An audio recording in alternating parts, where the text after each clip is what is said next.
farmers' rights. Through his career, he received numerous awards and recognition for his dedicated service to the society. Today, we are here to commemorate the life and legacy of our beloved founder secretary, late Professor M.P. Varghese. We are honored to announce that Dr. Shashi Tharoor MP will grace us with his presence and deliver the memorial address. The topic of this address will be the nature and purpose of university education in India today. Dr. Tharoor's mind thrives on exchanging ideas and engaging in intellectual discussions. His words possess a magnetic power to inspire and ignite change and bridging generational and cultural gap. We are very honored to have him with us today. We begin this auspicious occasion with a soulful prayer song. Let us immerse ourselves in the serene melody that uplifts our spirits and sets the tone for the rest of the program. I request all present in the hall to kindly rise for the prayer.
To start the formal proceedings, I invite Dr. Manju Kurian, Principal, Mar Athanasius College, to deliver the welcome speech.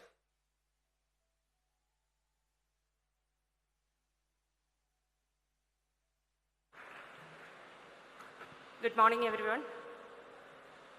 Respected Secretary of MA College Association, Dr. Varghese, Chief Guest of the Day, Dr. Shashi Tharoor MP, Advocate Francis George, dignitaries of the dais, staff, and my dear students. It is with great pleasure and honor that I stand before you today to extend a warm and heartfelt welcome to all the distinguished guests. Today, we are reflecting upon the remarkable contributions of our founder secretary, Professor M.P. Varghese. He was a great scholar with exceptional administrative skills and a deep commitment to the social and environmental causes. He was a visionary leader who dedicated his life to education and social service. He is a pioneering force behind all the institutions of Mar Athanasius College Association, including Mar Athanasius College Autonomous, Mar Athanasius College of Engineering Autonomous, Mar Basilius College Adimali, and Mar Athanasius International School. Since the inception of Mar Athanasius College in 1955, it has gone through many leaps and bounds to become an acclaimed center of higher learning. Presently, the college offers 15 undergraduate courses, 17 postgraduate courses, an integrated MSc program, and 5 research programs leading to PhD. In the National Institution Ranking Framework, we could secure 86, 56, and 87th positions in the years 21, 22, and 23 respectively. Our college has been re-accredited with A+ grade by NAC. The college has made substantial contributions in the field of sports and games too. Over the past decade, the college has nurtured and supported many sporting figures, including Olympians, Commonwealth medalists, and so forth. In addition to all these, the college's commitment to green initiatives is truly commendable. We have been honored with prestigious awards such as Green Award, Paladulli Award, Green Champion Award, etc.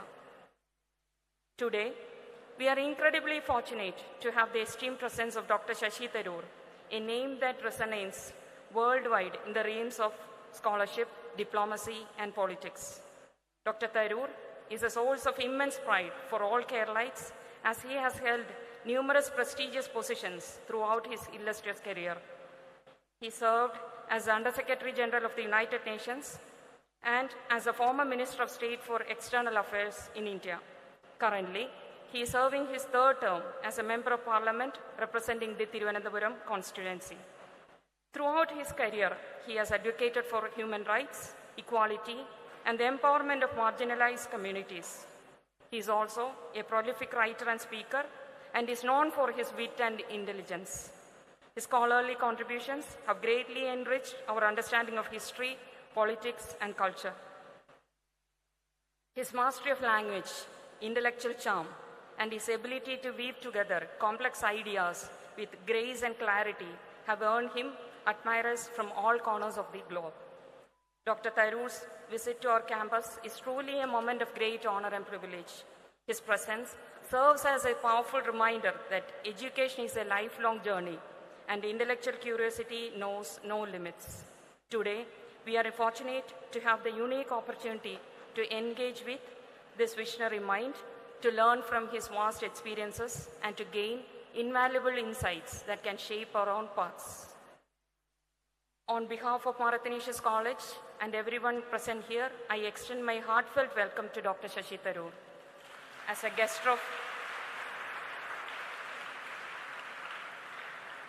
gesture of warm welcome, I kindly request Dr. Shashi Tharoor to accept the works authored by Professor M.P. Varghese from our Secretary, Dr. Vinny Varghese.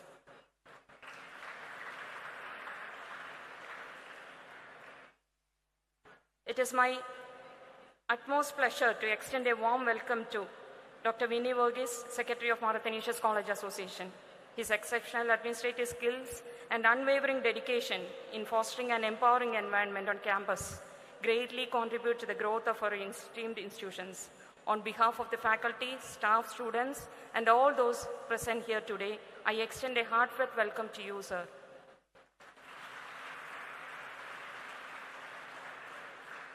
We are privileged to have Advocate Francis George, former Member of Parliament, here.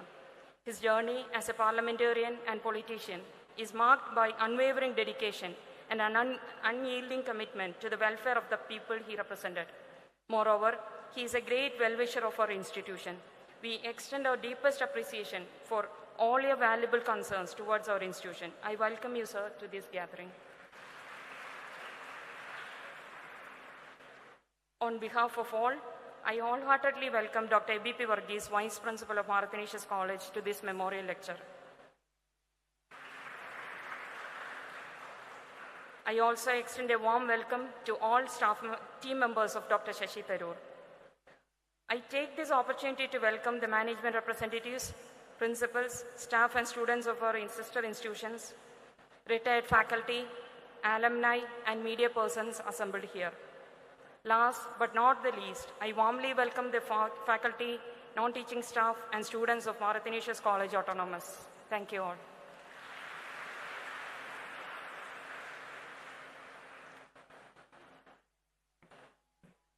Thank you, Madam.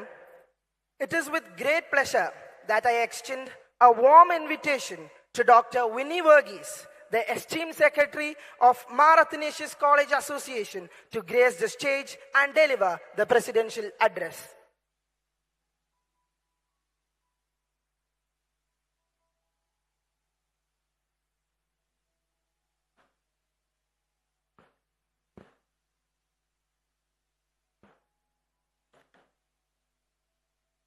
ഇന്നത്തെ വിശിഷ്ട വ്യക്തി ആദരണീയനായ Shri Sasi Tharoor MP, Advocate Francis George, former Member of Parliament, Dr. Manju Kurian, Principal, Vice Principal, Dr. A.B.P. Varghese, ബഹുമാനപ്പെട്ട shareholders, governing board members, faculty members, പ്രിയപ്പെട്ട വിദ്യാർത്ഥികളെ,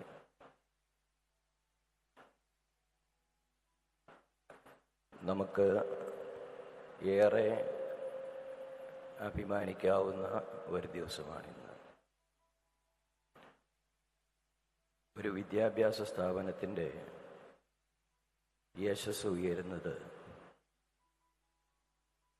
അവിടെ വരുന്ന വ്യക്തികളും കുട്ടികളുമായിട്ട് സംവദിക്കുന്ന ഉന്നത വ്യക്തികളുടെ പ്രസൻസ് കൊണ്ടാണ്. ഭാഗ്യവശാൽ മാർ അത്തനേഷ്യസ് കോളേജിൽ അനേകം മഹാരഥന്മാർ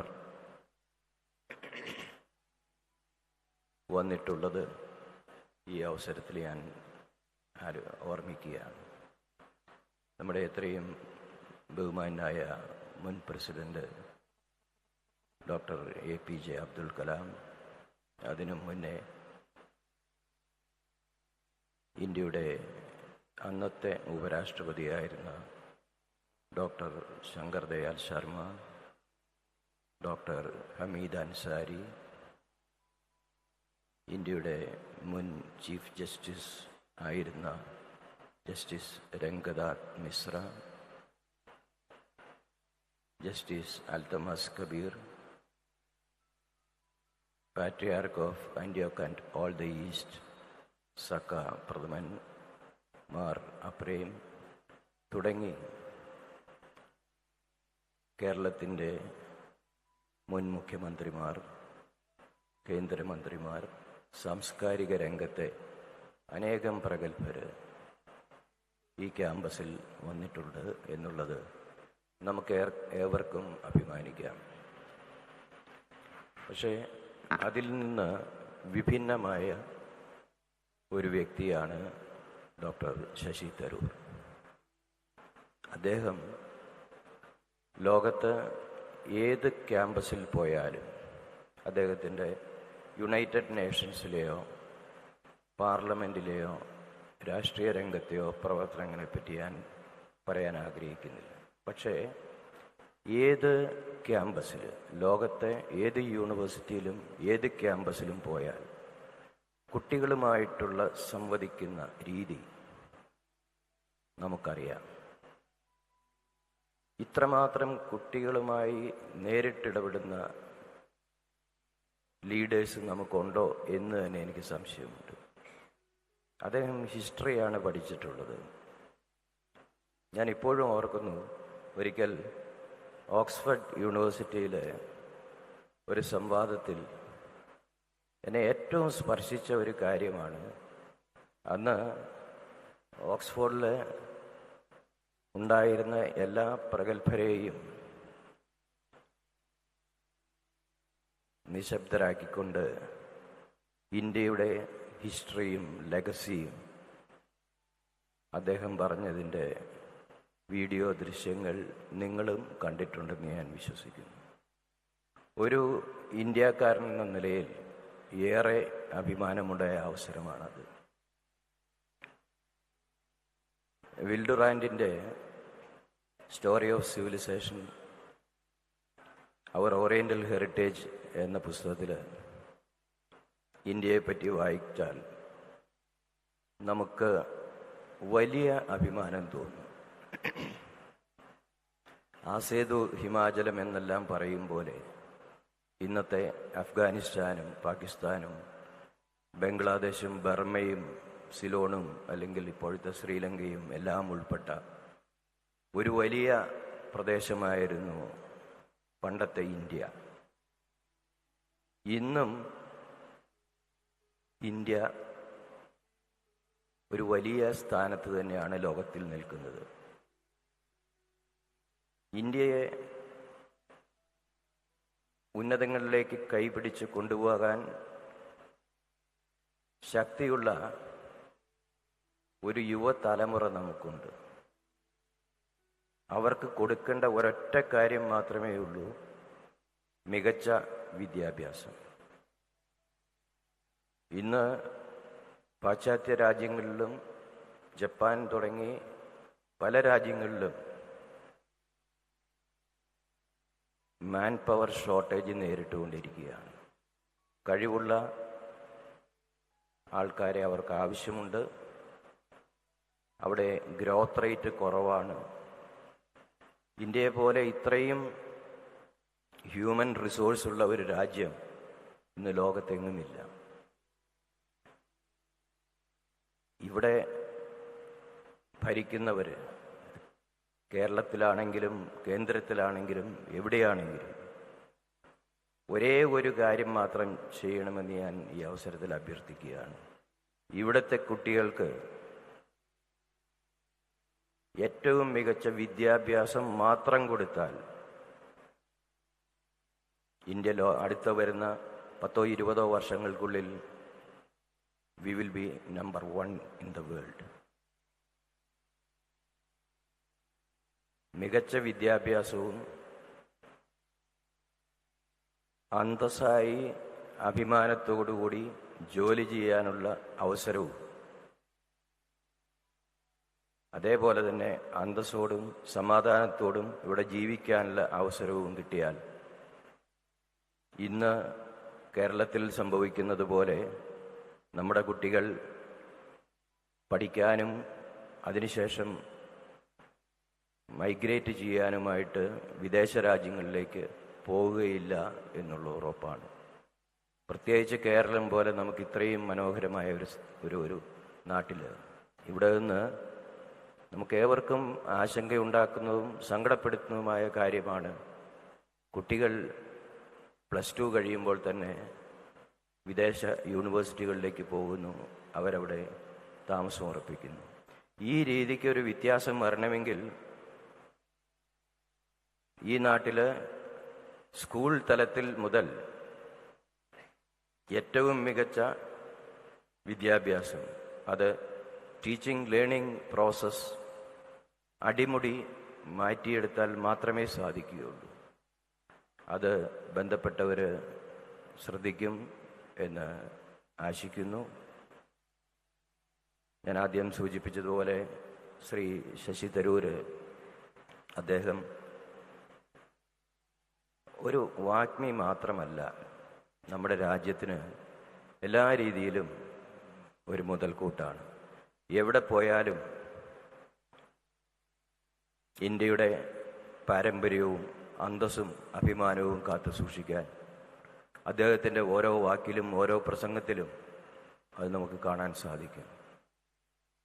അതിന് അദ്ദേഹത്തിന് കഴിയട്ടെ എന്ന് ആശംസിക്കുന്നു. ഈ ക്യാമ്പസിൽ വന്ന് നിങ്ങളെ കുട്ടികൾ കാണാനായിട്ടാണ് വന്നിരിക്കുന്നത്. തീർച്ചയായിട്ടും നിങ്ങൾ കുട്ടികൾ ഈ പ്രസംഗം മാത്രം കേട്ടിട്ട് പോകരുത്. Please interact with him. നിങ്ങളുടെ ചോദ്യങ്ങൾക്ക് തീർച്ചയായിട്ടും മറുപടി പറയാൻ അദ്ദേഹം തയ്യാറാണ്. അതാണ് അദ്ദേഹത്തിന് ഏറ്റവും കൂടുതൽ ഇഷ്ടമുള്ള കാര്യം എന്ന് ഞാൻ മനസ്സിലാക്കിയിട്ടുണ്ട് അതിൻ്റെ വീഡിയോകൾ കണ്ട്. ഇത് നിങ്ങൾ ഈ അവസരം വിനിയോഗിക്കുക.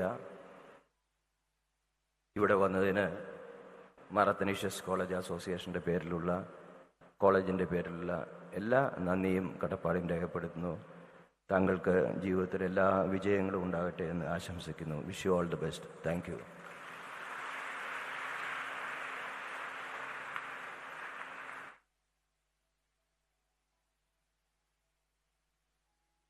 Thank you, sir. Ladies and gentlemen, it is my pleasure to introduce K. Francis George, a prominent figure in Indian politics and former member of parliament from Idukki. Known for his unwavering dedication to public service, Francis George has been a steadfast advocate for the welfare of his constituents. With a keen focus on issues such as rural development, environmental conservation, and social empowerment, he has made a significant impact on the lives of the people he represents. It is an honor to have him with us today, and his presence undoubtedly enriches our gathering. We eagerly look forward to Sri Francis George's heartfelt remembrance of Professor M.P. Varghese. Welcome, sir. സമ്മേളന അധ്യക്ഷൻ, മാറത്തനീഷ്യസ് college അസോസിയേഷൻ്റെ പ്രിയങ്കരനായ ബഹുമാനപ്പെട്ട secretary doctor Winnie Varghese, നമ്മുടെ ഏറ്റവും പ്രിയപ്പെട്ട, നിങ്ങളെല്ലാവരും വളരെ ആകാംക്ഷയോടുകൂടി അദ്ദേഹത്തിൻ്റെ പ്രഭാഷണം കേൾക്കാനായിട്ട് കാത്തിരിക്കുകയാണ് പ്രിയങ്കരനായ ഡോക്ടർ ശശി തരൂർ MP, പ്രിയപ്പെട്ട ബഹുമാനപ്പെട്ട doctor Manju Kurian, principal of Mar Athanasius college, vice principal നമ്മുടെ പ്രിയപ്പെട്ട മൂവാറ്റുപുഴയുടെ MLA ഡോക്ടർ മാത്യു കുളനാടൻ, അദ്ദേഹം ഒരു പരിപാടിയിൽ പങ്കെടുത്തുകൊണ്ടിരിക്കുകയാണ്, ഉടൻ തന്നെ അദ്ദേഹം എത്തിച്ചേരും. പ്രിയപ്പെട്ട vice principal doctor ABP Varghese, ഇവിടെ താഴെ ഒട്ടേറെ ബാബു സാർ ഉൾപ്പെടെയുള്ള പൂർവ്വ അധ്യാപകർ, ഇപ്പോഴത്തെ അധ്യാപകർ, അനധ്യാപക സുഹൃത്തുക്കൾ, പൊതുപ്രവർത്തകർ, നമ്മളുടെ ജനപ്രതിനിധികൾ എല്ലാവരുമുണ്ട്. അതുപോലെ തന്നെ പ്രിയപ്പെട്ട വിദ്യാർത്ഥിനികളെ, സുഹൃത്തുക്കളെ, സഹോദരന്മാരെ, ഞാൻ ഒട്ടും സമയമെടുക്കാൻ പാടില്ല എന്ന് എനിക്കറിയാം. നിങ്ങൾ ബഹുമാനപ്പെട്ട ഡോക്ടർ ശശി തരൂരിൻ്റെ പ്രഭാഷണം കേൾക്കാനായിട്ട് കാത്തിരിക്കുകയാണ്. MP വർഗീസ് സാറിനെ കുറിച്ച് ഏതാനും വാക്കുകൾ മാത്രം പറഞ്ഞുകൊണ്ട് ഞാൻ അവസാനിപ്പിക്കട്ടെ. നമ്മളിങ്ങനെ ഒരു സ്ഥാപനത്തിൽ ഇതുപോലെ ഒരുമിച്ച് കൂടാനുണ്ടായ സാഹചര്യത്തിൻ്റെ അതിൻ്റെ കാരണഭൂതൻ എന്ന് പറയുന്നത് പ്രിയപ്പെട്ട MP വർഗീസ് സാറാണ്. അദ്ദേഹത്തെക്കുറിച്ച് പറയുമ്പോൾ എന്തൊക്കെയാണ് വിശേഷണങ്ങൾ ഒട്ടേറെ ഉണ്ട്. റൈറ്റർ, തിങ്കർ, എഡ്യൂക്കേഷനിസ്റ്റ്, ഓർഗനൈസർ, അങ്ങനെ പറഞ്ഞു പോയാൽ ഒട്ടേറെ കാര്യങ്ങളുണ്ട്. പക്ഷെ അതോടൊപ്പം തന്നെ ഞാൻ എടുത്തു പറയാൻ ആഗ്രഹിക്കുന്നത് അദ്ദേഹം നല്ലൊരു കർഷകൻ കൂടിയായിരുന്നു. അദ്ദേഹം നടത്തിയിട്ടുള്ള പ്രവർത്തനങ്ങളും പോരാട്ടങ്ങളും അത് ഈ കോതമംഗലത്തിൻ്റെ ഈ മേഖലയുടെ ആകെ വളർച്ചയ്ക്ക് വളരെ നിർണായകമായിട്ടുള്ള സംഭാവനയാണ് ചെയ്തിട്ടുള്ളത്. വിദ്യാഭ്യാസ രംഗത്ത് മാറ്റങ്ങൾ ഉണ്ടാകണം, കാലോചിതമായിട്ടുള്ള മാറ്റങ്ങൾ ഉണ്ടാകണം എന്നുള്ള കാര്യത്തിൽ വളരെ നിർബന്ധ ബുദ്ധിയോടുകൂടി ഏത് പ്രതിസന്ധി ഘട്ടത്തിലും ഉറച്ചു നിന്ന് പോരാടിയിട്ടുള്ള വ്യക്തിയാണ് MP വർഗീസ് സാർ. ഞാൻ ഓർക്കുന്നു, ഇന്നിപ്പോൾ നമുക്ക് ഒട്ടേറെ എഞ്ചിനീയറിംഗ് കോളേജുകൾ, സാങ്കേതിക വിദ്യാഭ്യാസ സ്ഥാപനങ്ങൾ കേരളത്തിലുണ്ട്. ഒരു കാലത്ത് 5 or 6 കോളേജുകൾ, ഗവൺമെന്റ് കോളേജുകൾ കഴിഞ്ഞാൽ ഒരുപക്ഷെ MA കോളേജും നമ്മുടെ കൊല്ലത്തെ തങ്ങൾ കുഞ്ഞു മുസ്ലിയാർ മെമ്മോറിയൽ കോളേജും ഒഴിച്ചാൽ വേറെ കോളേജുകളുണ്ടായിരുന്നില്ല. നമ്മുടെ കുട്ടികൾക്കെല്ലാം പുറത്തു പോയി പഠിക്കേണ്ട സാഹചര്യമായിരുന്നു. ആ കാലത്ത് വളരെ ദീർഘവീക്ഷണത്തോടു കൂടി MP വർഗീസ് സാറ് ഗവൺമെന്റിന് പണമില്ലാത്തത് കൊണ്ട് സെൽഫ് ഫിനാൻസിങ് കോളേജുകൾ സ്വകാര്യ മേഖലയിൽ തുടങ്ങണം എന്നുള്ളൊരു വലിയ ക്യാമ്പയിൻ അദ്ദേഹം നടത്തി ഞാൻ ഓർക്കുകയാണ്. അത് ഞങ്ങളെയൊക്കെ അതിൽ അദ്ദേഹം പങ്കാളികളാക്കിയുണ്ടായി.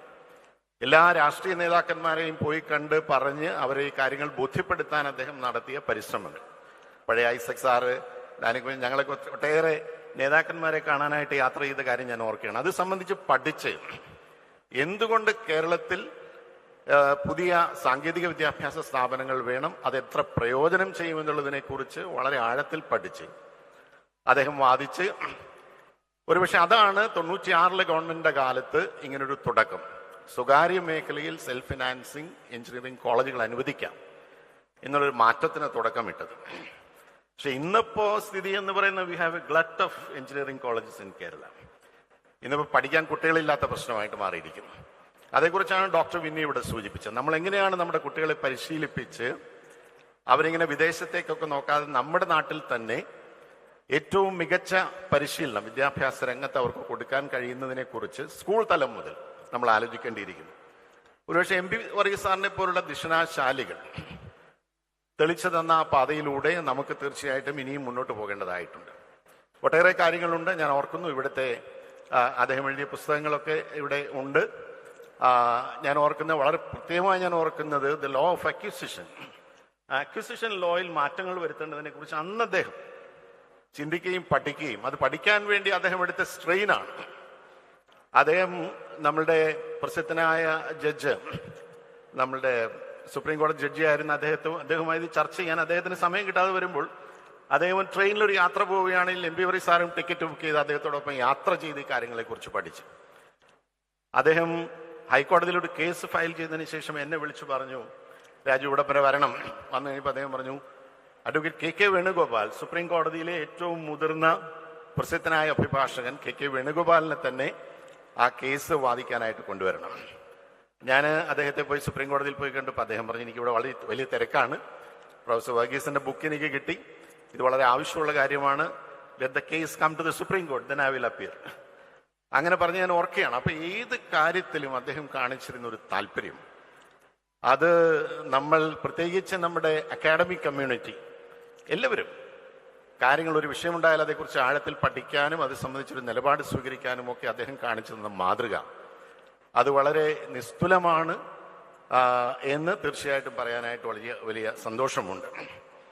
അദ്ദേഹം പറയുമായിരുന്നു, ഇവിടെ കാര്യങ്ങൾ ചർച്ച ചെയ്യാനുള്ള ആളുകളെ കിട്ടാൻ പാടാണ്. അതേ ഈ പുസ്തകങ്ങളൊക്കെ എഴുതുന്ന അവസരത്തിൽ അദ്ദേഹത്തിൻ്റെ വീട്ടിൽ ഞാൻ വൈകിട്ട് ചെല്ലുമ്പോൾ സായാഹ്നങ്ങളിൽ ചെന്നാൽ കാണുന്നത് he will be pouring through all the old issues of Time and Newsweek magazines. അപ്പം ഞാൻ ഒരിക്കൽ ചോദിച്ചപ്പോൾ അദ്ദേഹം പറഞ്ഞു, ഈ ലോകത്ത് എന്താണ് നടക്കുന്നതെന്ന് നമ്മളൊക്കെ അറിഞ്ഞിരിക്കണ്ടേ? നമ്മുടെ കുട്ടികളും നമ്മുടെ അധ്യാപകരും ഒക്കെ ഈ ഇതുപോലുള്ള ടൈം, ന്യൂസ് വീക്ക് പോലുള്ള നല്ല മാഗസിൻസ്, ലോകത്തിലെ മുഴുവൻ കാര്യങ്ങളും മനസ്സിലാക്കാൻ കഴിയുന്ന രീതിയിലുള്ള കാര്യങ്ങളൊക്കെ വായിക്കുകയും പഠിക്കുകയും ചെയ്യണം. അദ്ദേഹം അതൊക്കെ വായിക്കുമായിരുന്നു. ആ പ്രായത്തിലും അദ്ദേഹം ആ കാര്യങ്ങളൊക്കെ മനസ്സിലാക്കാൻ ഉള്ള താല്പര്യമെടുത്തിരുന്നു എന്നുള്ളതാണ്. അപ്പം ഇന്ന് നമ്മൾ അദ്ദേഹത്തിന് 100ാം ജന്മദിനം ആചരിക്കുന്ന ഈ അവസരത്തിൽ ഈ മെമ്മോറിയൽ ലെക്ചർ, ഈ അനുസ്മരണ പ്രഭാഷണം നടത്താനായിട്ട് നമുക്ക് ഏറ്റവും ഉചിതനായിട്ടുള്ള വ്യക്തിയാണ് കിട്ടിയിട്ടുള്ളത്. എനിക്ക് വ്യക്തിപരമായി അദ്ദേഹത്തോട് ഈ കാര്യത്തിൽ വലിയ നന്ദിയും കടപ്പാടുമുണ്ട് എന്ന് പറയാൻ ആഗ്രഹിക്കുന്നു. അദ്ദേഹത്തിന് വളരെ ബിസി ഷെഡ്യൂൾ, നിങ്ങൾക്കറിയാം. ലോകം മുഴുവൻ ഇങ്ങനെ കറങ്ങി നടക്കുന്ന ആളാണ് അദ്ദേഹം. എവിടെ ചെന്നാലും പ്രഭാഷണങ്ങളും ചർച്ചകളുമൊക്കെയായി വളരെ ബിസി ആയിട്ടുള്ള അദ്ദേഹത്തെ ക്ഷണിച്ച് മാസങ്ങൾ കൊണ്ടാണ് അദ്ദേഹത്തിൻ്റെ ഒരു ഡേറ്റ് നമുക്ക് നേടിയെടുക്കാൻ കഴിഞ്ഞത്. ഞാൻ അദ്ദേഹത്തിൻ്റെ സെക്രട്ടറി മിസ്റ്റർ പ്രവീൺ ഇവിടെയുണ്ട്. നിരന്തരമായി പ്രവീണുമായി ബന്ധപ്പെട്ടാണ് നമുക്കിങ്ങനെ ഒരു ദിവസം നമുക്ക് ലഭ്യമായത്. അദ്ദേഹം ഇതിന് തയ്യാറായി. ഈ അദ്ദേഹത്തെ പോലെ തന്നെ അക്കാഡമിക് രംഗത്ത് അതല്ലെങ്കിൽ എല്ലാ അർത്ഥത്തിലും പ്രഗത്ഭനായിരുന്ന MP വർഗീസ് സാറിൻ്റെ ഈ 100ാം ജന്മദിന ആഘോഷങ്ങളുടെ ഭാഗമായിട്ടുള്ള ഈ പ്രഭാഷണത്തിന് നമുക്ക് ഏറ്റവും ഉചിതനായിട്ടുള്ള വ്യക്തിയെ തന്നെ തീർച്ചയായിട്ടും കിട്ടിയിരിക്കുന്നു. അദ്ദേഹത്തെക്കുറിച്ച് നമുക്കെല്ലാം വലിയ പ്രതീക്ഷകളുണ്ട്, രാജ്യത്തിന് വലിയ പ്രതീക്ഷയുണ്ട്. ആ പ്രതീക്ഷകളൊക്കെ നിറവേറട്ടെ. ഈ വലിയ സ്ഥാപനത്തിൽ അദ്ദേഹം വരാൻ കാണിച്ച സന്മനസ്സിന് വ്യക്തിപരമായി കൂടി ഞാൻ ഈ അവസരത്തിൽ നന്ദി അറിയിക്കുന്നു. നമുക്ക് അദ്ദേഹത്തിൻ്റെ ഉജ്ജ്വലമായിട്ടുള്ള പ്രഭാഷണം അത് കേൾക്കാനായിട്ട് നമുക്ക് തയ്യാറെടുക്കാം. ഒരിക്കൽ കൂടി ഈ സ്ഥാപനത്തിന് ഡോക്ടർ വിന്നി വർഗീസ്, നമുക്കറിയാം MP വർഗീസ് സാറിൻ്റെ അതേ പാരമ്പര്യത്തിൽ ഈ സ്ഥാപനം മികച്ച നിലയിൽ മുന്നോട്ട് കൊണ്ടുപോകുന്നു. ഇവിടുത്തെ അധ്യാപകരും അനധ്യാപക സുഹൃത്തുക്കളും അതുപോലെ തന്നെ ബോർഡ് ഓഫ് ഗവർണേഴ്സ് എല്ലാവരും ഒരുമിച്ച് കൂടി ഇന്ന് ഈ MA കോളേജ് അസോസിയേഷൻ സ്ഥാപനങ്ങൾ കേരളത്തിലെ മികച്ച, നമുക്കെല്ലാം എല്ലാ സ്ഥാപനങ്ങളെക്കുറിച്ചും പറയാൻ കഴിയുന്ന all are centres of excellence, ആ നിലയിലേക്ക് ഇതിനെ ഉയർത്തിയിരിക്കുന്നു. പ്രത്യേകമായിട്ടുള്ള അനുമോദനങ്ങൾ ഡോക്ടർ വിന്നിക്കും അതുപോലെ തന്നെ അദ്ദേഹത്തോടൊപ്പം പ്രവർത്തിക്കുന്ന നിങ്ങൾക്ക് എല്ലാവർക്കും നേർന്നുകൊണ്ട്, പ്രിയപ്പെട്ട വിദ്യാർത്ഥിനികളെ പ്രത്യേകമായി ഈ പ്രഭാഷണത്തിൽ നിന്ന് നിങ്ങൾ എന്താ പറയുക, ആവേശം ഉൾക്കൊണ്ടുകൊണ്ട് നിങ്ങളുടെ പഠനത്തിലും ഭാവി ജീവിതത്തിലുമൊക്കെ മികവ് പുലർത്താൻ, അതിലൂടെ ഈ സ്ഥാപനത്തിൻ്റെ പേര് യശസ് അത് ലോകമെമ്പാടും എത്തിക്കാനായിട്ട് നിങ്ങൾക്ക് കഴിയട്ടെ എന്ന് ആശംസിച്ചുകൊണ്ട് എല്ലാവിധ ഈശ്വരാനുഗ്രഹത്തിനും വേണ്ടി പ്രാർത്ഥിച്ചുകൊണ്ട് ഞാൻ എൻ്റെ വാക്കുകൾ ചുരുക്കുന്നു. എല്ലാവർക്കും നമസ്കാരം.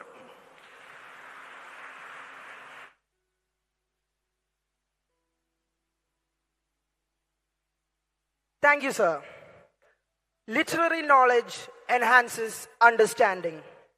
It enables those who possess it to break free from the confines of their own experience and to live in the minds of others. These profound words in today's political canvas can only and only have one origin point.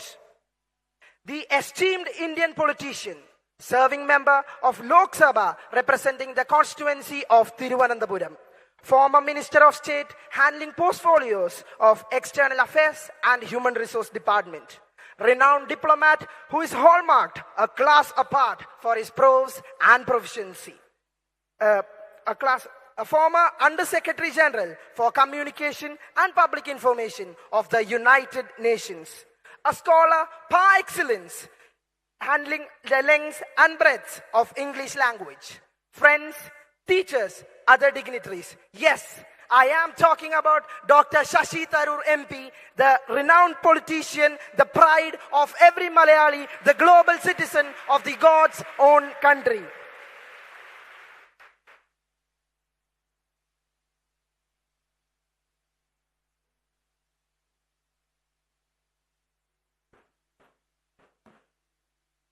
നമ്മുടെ ബഹുമാനപ്പെട്ട അധ്യക്ഷൻ doctor Winnie Varghese, നമുക്ക് വേണ്ടി ഇത്ര നന്നായി സംസാരിച്ച advocate Francis George, ഇപ്പോൾ നമ്മളൊപ്പം എത്തിച്ചേർന്ന ഡോക്ടർ മാത്യു കുഴൽനാടൻ MLA,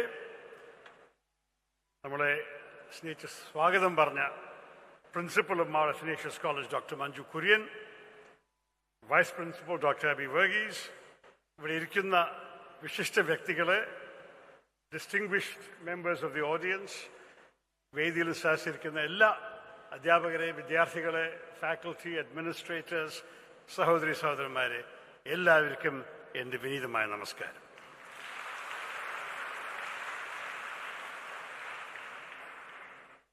എന്നോടൊന്ന് ആവശ്യപ്പെട്ടിരിക്കുന്നത് ഇംഗ്ലീഷിൽ സംസാരിക്കാനാണ്, വിരോധമില്ലല്ലോ.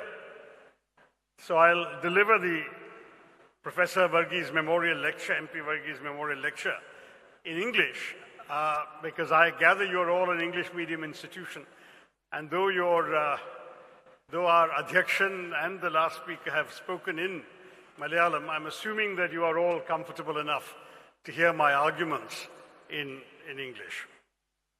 It is a great honor for me to deliver this annual Professor M.P. Varghese Memorial Lecture, and I want to express grateful thanks to the organizers for giving me this immense privilege, and let me offer my own humble tribute to the late Professor Varghese, even though Francis George has done a superb job of it with much more personal knowledge and insight.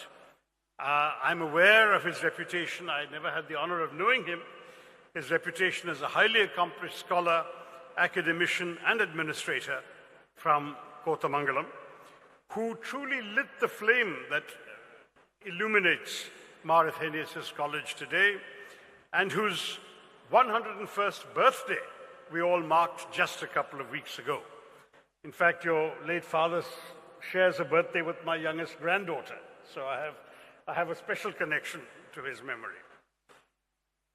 Born, of course, into a distinguished Christian family in Ernakulam, he was dedicated to improving education and had a strong academic background himself, with a gold medal from Travancore University in 1945, and then, of course, studies in Madras Christian College, a master's degree and an M. Lit, and then invaluable research at Oxford University on Keynes' general theory under the renowned economist Roy Harrod. I see the book, his critique of Keynes' general theory, right in front of me, thanks to his distinguished son.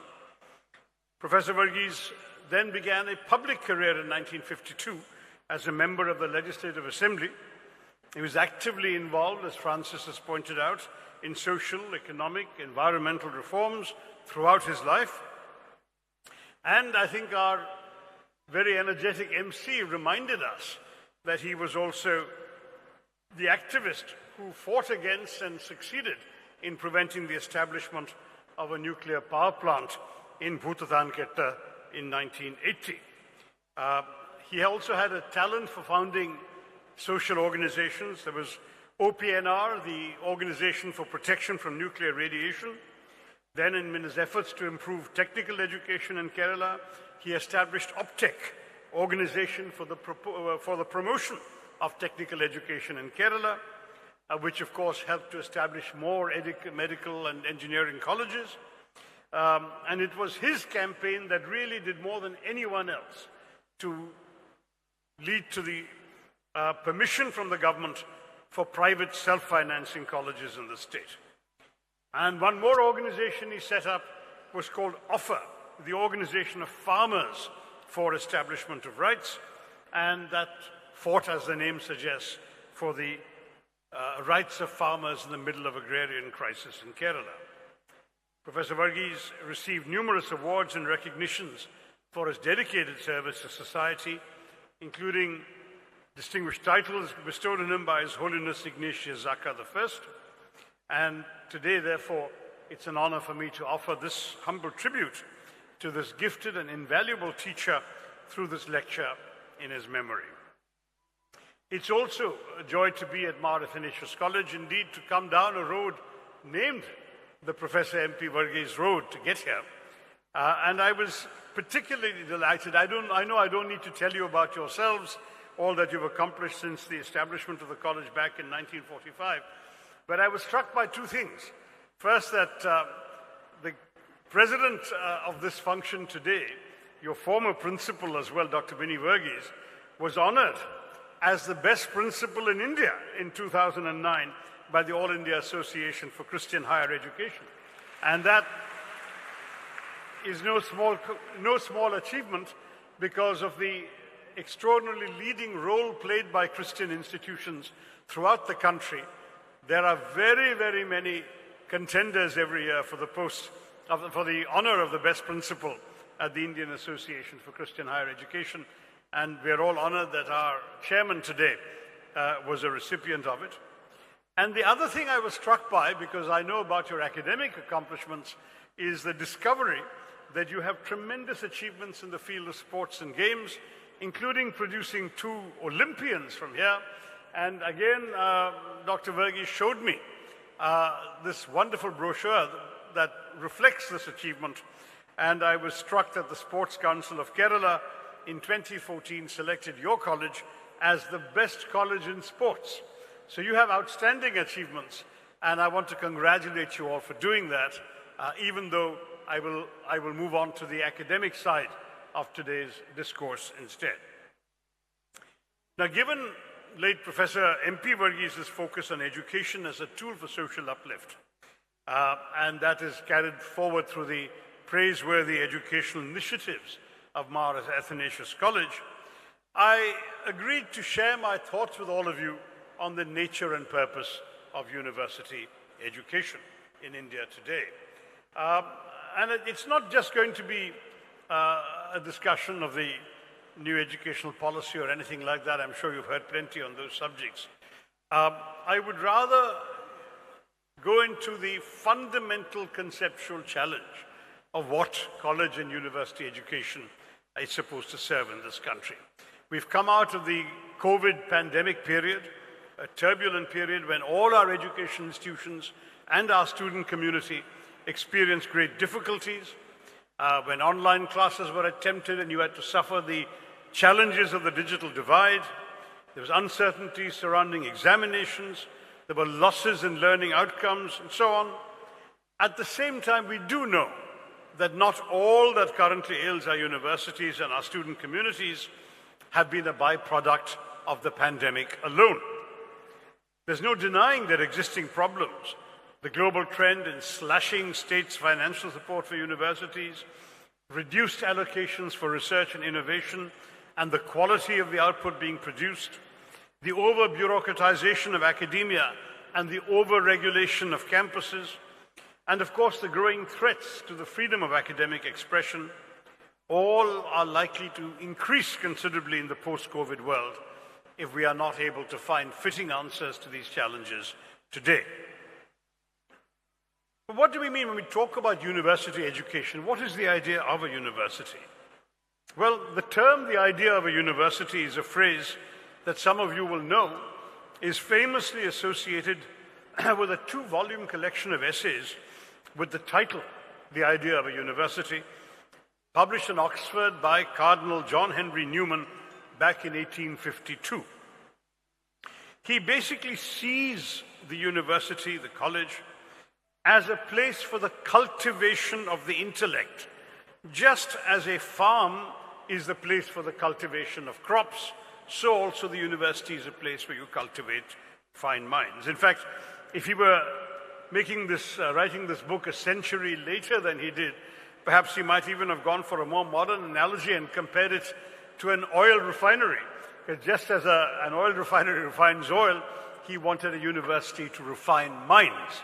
That was the entire approach. And the idea of a university in which teaching and research were combined in the search for impartial truth reached classic form in the decades after his famous book in 19th century Germany, associated with the famous Humboldt model, which became the dominant global model of the university, a place with intellectual and academic freedom, university autonomy, the growth of independent disciplines with their own standards and priorities, and internationalism.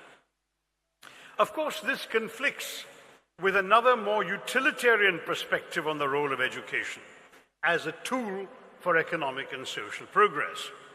There is certainly merit in recognizing that Newman's essays were published at a time where universities remained the playing fields of those with social, political, and evangelical capital. He was a cardinal, after all, or roughly those who either belonged to the gentry or to the church. In India, too, the best universities, those still attached to the traditional idea of the university, are still seen mainly in terms of social privilege, unconnected to the real world of economic and employment opportunities. Now, the applicability of this traditional idea to our cultural and historical context in India has to be examined carefully. For one, I have to say that, as others have observed, the Newman approach offers us little help on how the balance can be struck between pursuing knowledge for its own sake and giving students the saleable skills they surely deserve. Of course, the Newman idea has even less to offer on how the whole enterprise may be paid for.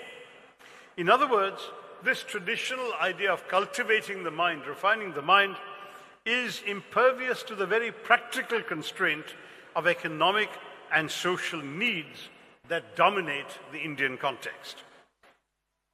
To my mind, our universities cannot avoid being a microcosm of the world outside them. They must mirror the diversity they're preparing their students for. This necessitates education that is accessible, affordable, and equitable.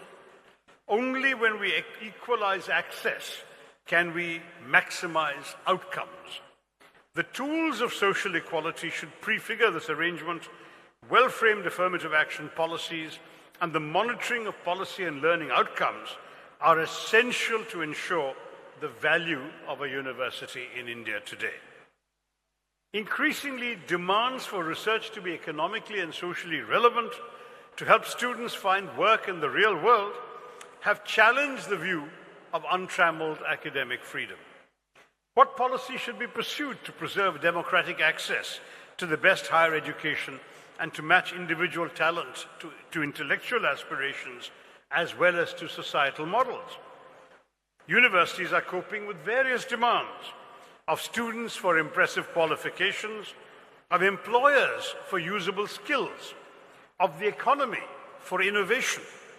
But most universities are still set up in the classic mold, to operate in the realm of values and culture, to be concerned more about political issues and market conditions, to be, in short, the ivory towers so disdained by hard-headed employers. Now, for most families in India, including, I dare say, most of your parents, the students here, these utilitarian concerns are realities that we are familiar with, perhaps more so because of the fact that in our country, our educational system has historically served as a beacon of hope in a tumultuous world for millions.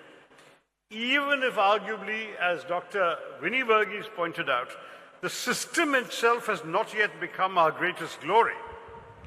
But it is, of course, imperative to remember our humble beginnings. On Indian independence, Britain's crippling and debilitating colonial rule had left us with only 16% literacy, barely 30 universities, and about 700 colleges in the whole of India with just about 4 lakh students. While India struggled for the next 5 decades as the poorest, most illiterate, most malnourished, and the least gender-sensitive major country in the world, with over half the world's illiterate adults and 40% of the world's out-of-school children residing in our country, the trajectory of our progress to our present state is still remarkable. With Nehruji's vision and efforts to systematically build up a very large system of education and create a large pool of men and women equipped with robust scientific and technological capabilities, sensitive humanist and philosophical thought, and profound creativity, we started an education revival. The initial catechism in education policy that dominated our higher education were 2 E's: expansion and equity. Expansion in the number of institutions.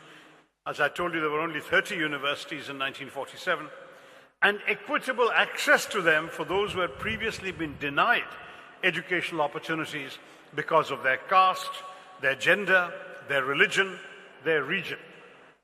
In the process, we did not always focus on the 3rd E that Dr. Varghese has alluded to, excellence. There were shining exceptions, of course. Today, Americans speak about IITs with the same reverence they used to accord just to MIT. The image of India has changed as a result, from that of a backward developing country to a sophisticated land that produces engineers and computer experts. The old stereotype of Indians was that of snake charmers and sadhus. Now all Indians are seen as software gurus and computer geeks. In fact, I was at an airport in Europe some years ago when I was approached by an anxiously perspiring European saying, "Oh, you're Indian, can you help me fix my laptop?" I had to tell him that I was a graduate of history and he'd have to find someone else. But at the same time, I must say that when I recall my own days as a young graduate, and when I recall it today in 2023, I think of how few were the options available to us in our college days in the 60s or 70s as compared to the plethora of opportunities presented to graduating youngsters nowadays. Wider options to study, wider employment opportunities to prepare yourselves for, especially in higher education. There are many, many options of courses available to pursue, courses that didn't exist in my college days, and there are on-campus recruitments from companies and from professions that had not even been dreamt of in my youth. Evolution means that India must keep up with the world. The IITs have now launched certificate programs on artificial intelligence and machine learning. IIT Madras has even set up a center for artificial intelligence. At its very foundation, our then Prime Minister Nehru called IITs India's future in the making. And now young professionals from those institutes are indeed making not just our future, but global history. But we still have a long way to go with excellence and with a fourth E, employability, to meet the forces of markets, the demands of research, the pursuit of usable knowledge, and the imperative of building an equitable society. Those IITs may be excellent, but they are seas of excellence in an ocean of mediocrity. We are suffering from a systemic problem of skill mismatch between qualifications and jobs undertaken.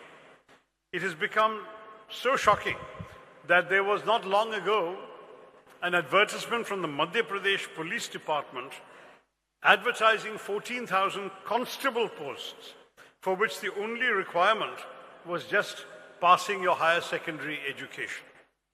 Yet for those jobs of constables, 9 lakh candidates applied for those 14,000 jobs, including 10,000 engineering graduates, a dozen PhD holders, 1,90,000 other graduates, and 15,000 postgraduates.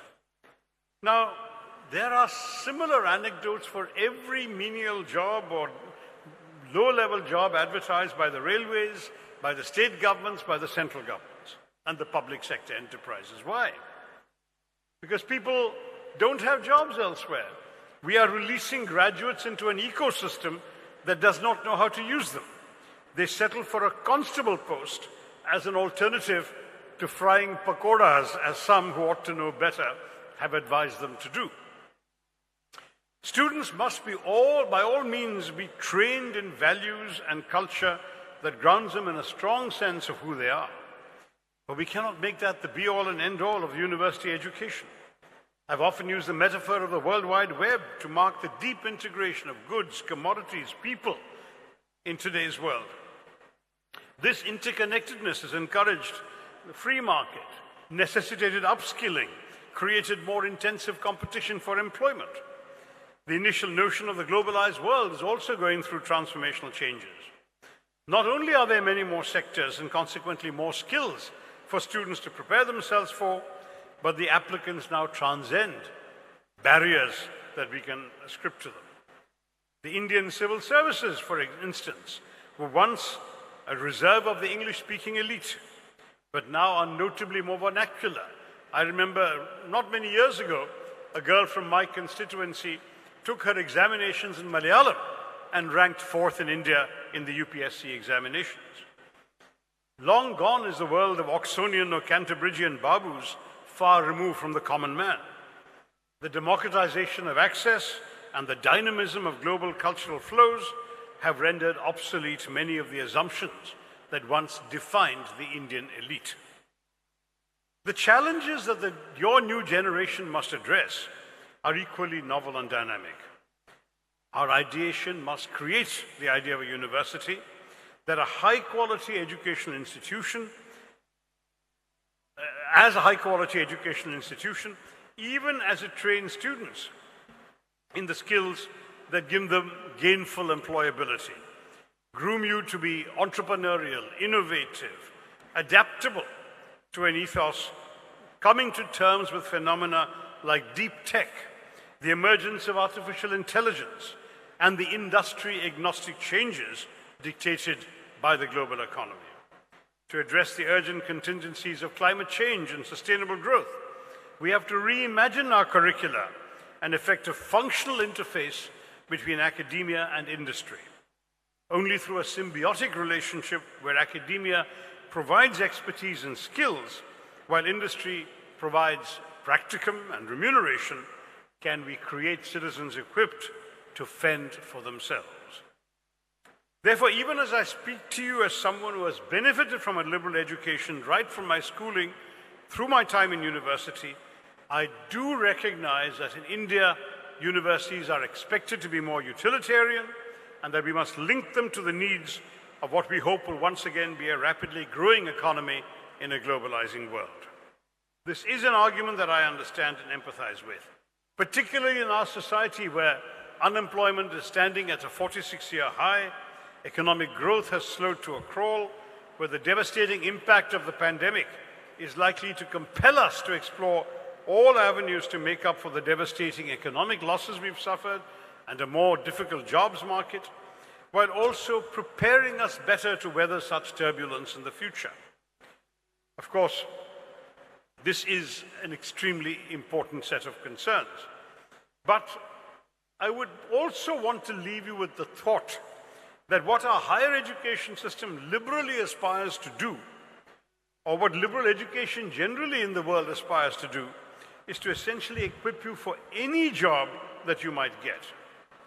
In his speech and in his conversation with me before his speech, Dr. Varghese lamented the quality of high school and college education in our state.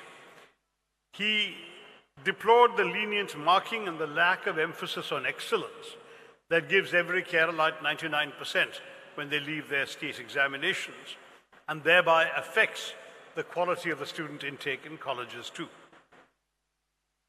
As I've often pointed out in addressing some of our engineering institutions, we produce 6 lakh engineers a year in India, but 66% of them end up in jobs that do not require an engineering degree. Either because their degree is not relevant to the jobs that are available, or because the quality of the education that they had is just not good enough for pure education jobs. To put it plainly, you get an engineering degree and nobody requiring engineers finds your qualifications useful. Where does that leave you? To put it bluntly, if our universities abandon the pursuit of liberal arts for more technical and utilitarian needs, this would not hold our graduates in good stead. As Francis George pointed out in his speech, we have a glut of engineering colleges in Kerala. And what's the result? The organization I head in the Congress Party, the All India Professionals Congress, conducted a survey, and they found precisely this, that 2/3 of engineering graduates in Kerala who have jobs are doing jobs that did not require the engineering degree they've accomplished. So I would urge universities not to abandon liberal arts for the purely technical and utilitarian objectives, because that will leave our countries with a generation of graduates who are trained to look at the problems of the world and through our society the way engineers look at their practical problems. Absolute and non-negotiable principles. This works, this doesn't work. This switch turns off, this switch turns on. There is only one way of doing things and no other. That's what engineers are taught. But the dangers of that was borne out just a decade ago when an Oxford University study claimed that of all those associated with terrorist incidents between 1990 and 2005, all the terrorists and those supporting them in every single terrorist incident in the world in 15 years, was studied by Oxford University, and they concluded that 96% of those terrorists had studied engineering. Now, I'm not saying that most engineers are terrorists, but the Oxford University did draw the conclusion that most terrorists were engineers. Now, the argument they were making, of course, it doesn't necessarily hold up for the multiple terrorist incidents that have occurred since that study was conducted, that minds that are trained in rigid either-or binaries, in absolute truths, unexposed to the humanities, are more susceptible to political and religious fundamentalism. It is a short step from studying the predictable laws of engineering to following an ideology or a creed that also seems to the engineering-trained mind to be infused with immutable, unchangeable laws. So if our graduates were rooted in the idea that there's only one way to think and work, they are likely to apply that habit of mind and thought to their understanding of human beings, of politics and of ideology, where only one worldview is true and right and everyone else is wrong, where only one worldview is patriotic and everything else is anti-national. To my mind, if our universities churned out legions of such graduates, it would have a devastating impact on India. And already, the increasing move towards populism, isolationism, economic and cultural backlash against globalization would only get accelerated in the process of deglobalization. Now, as I've often pointed out, the human mind is like a parachute. It functions best when it's open. You don't want to jump off a plane with a parachute that will remain closed, and similarly, you cannot enter the real world with a mind that is also going to remain closed. Every day is a day for new learnings. Our traditional approach in India has been to shove facts into the students from school and college onwards, make you all memorize stuff, and then regurgitate those textbook facts in your examinations. If this approach was already out of date when I was studying it many, many years ago, thank you. It is most definitely out of date today in the 21st century, because we are living in a world in which we don't need a well-filled mind. Today in the real world, you can find any fact that you don't remember with 2 clicks of a mouse, or you can find it on your mobile phone. What you need is not a well-filled mind, but a well-formed mind. We need individuals who are able to react to unfamiliar information or to discover new information and know how to understand it, how to fit it into a pattern, how to understand the problems and dilemmas that information poses, and how to approach solutions for these problems. Let me tell both the teachers and the students here today of an Oxford Martin School study that predicted that 30% of the jobs in the world by 2030 will be jobs that do not exist today.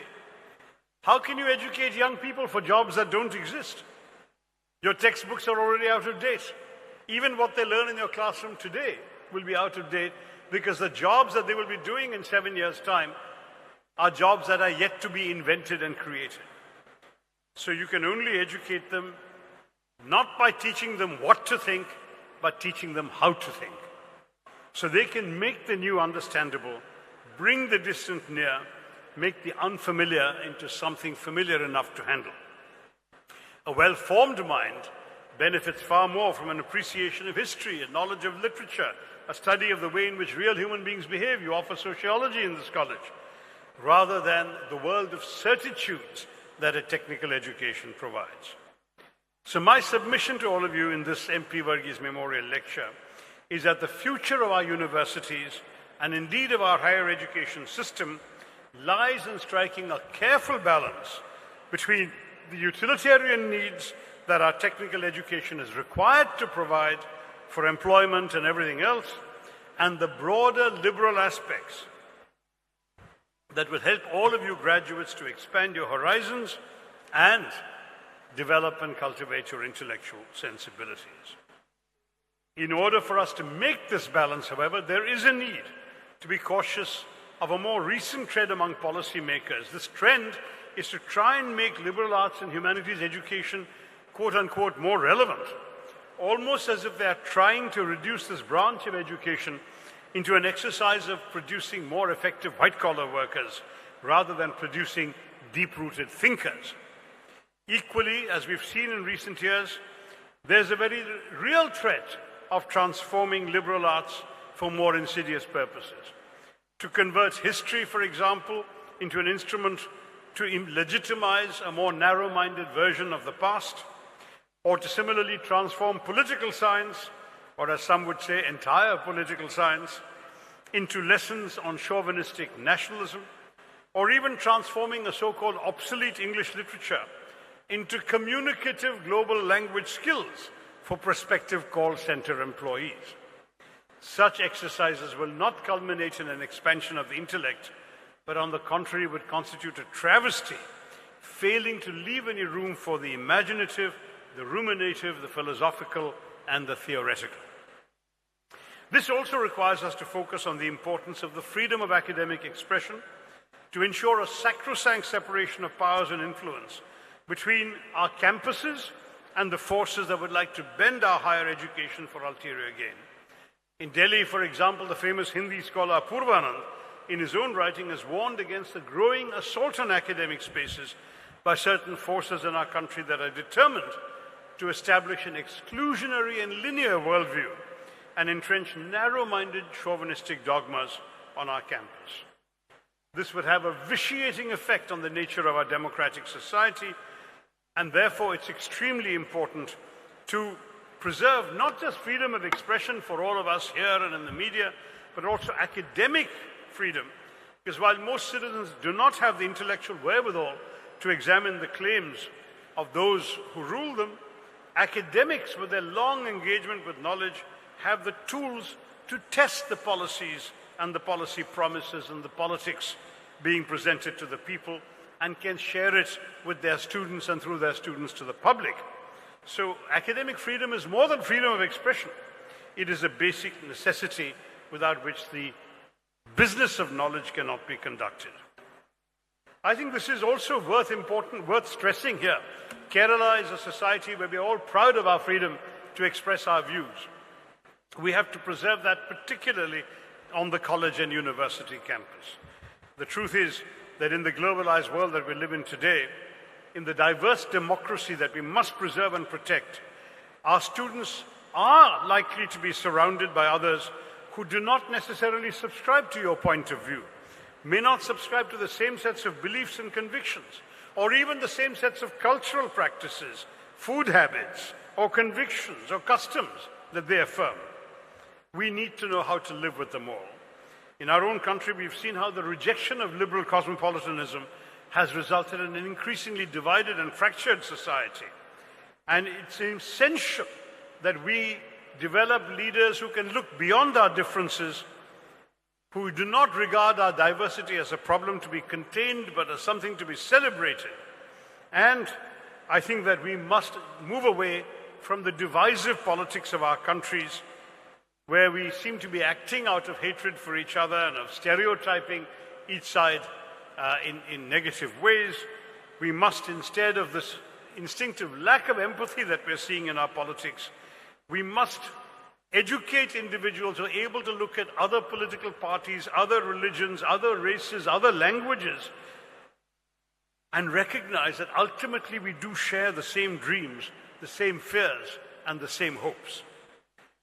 Sadly, too many in our country are incapable of broadening their minds in a way that takes into account the myriad manifestations of the human condition, while at the same time appreciating the universality of human aims and aspirations. In producing the graduates amongst them, some universities have sadly failed us, and it's therefore vital that our universities remain courageous enough to be free and open spaces where dissent and multiple worldviews are cherished for their complexity and diversity, and which ensures that in the disarray of our rambunctious society, channels for communication and thought are kept open. The future of our universities must be rooted in developing a generation of leaders that is more ready to deal with a national and global order, a world where multiple realities can coexist, where alternative worldviews and convictions have to be encouraged and negotiated with, and where students are taught to look beyond themselves and their immediate surroundings to the reality of interdependence and peaceful coexistence. So we must have a new idea of university which combines teaching and research, develops the general powers of the mind, is relevant to the employment market, and at the same time upholds the values of a diverse and plural society. To my mind, this is absolutely indispensable. Let's not see a university as a fixed list of immutable characteristics, but a set of tensions that are permanently present. This is the concept of the British educational scholar, educationist Robert Anderson. He talks about a set of tensions permanently present but resolved differently according to time and place.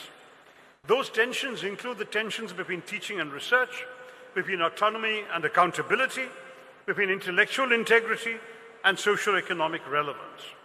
But they also include legitimate debates in our country about benchmarking Indian universities against international standards, about the role of universities in shaping national identity, defending our country's culture. The university must reconcile the tensions between the inevitable connection of public interests, public universities with state and private universities, with the most powerful and richest corporations which are getting into universities now. There are many private universities backed by big industrialists mushrooming in the northern part of the country.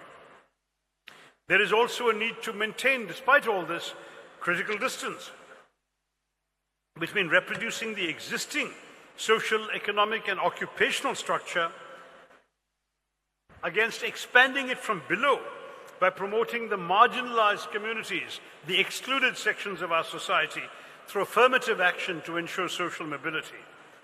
The challenge between serving the economy versus providing a space free from immediate utilitarian pressures dictated by the job market. And there is perhaps a permanent tension between universities as places designed to encourage open and critical attitudes against society's expectation that universities will impart useful qualifications and employable job skills relevant to India's future. We have to find the balance amongst all these. We have to reconcile these seemingly incompatible objectives with the ethos of a commitment to a better future for our India.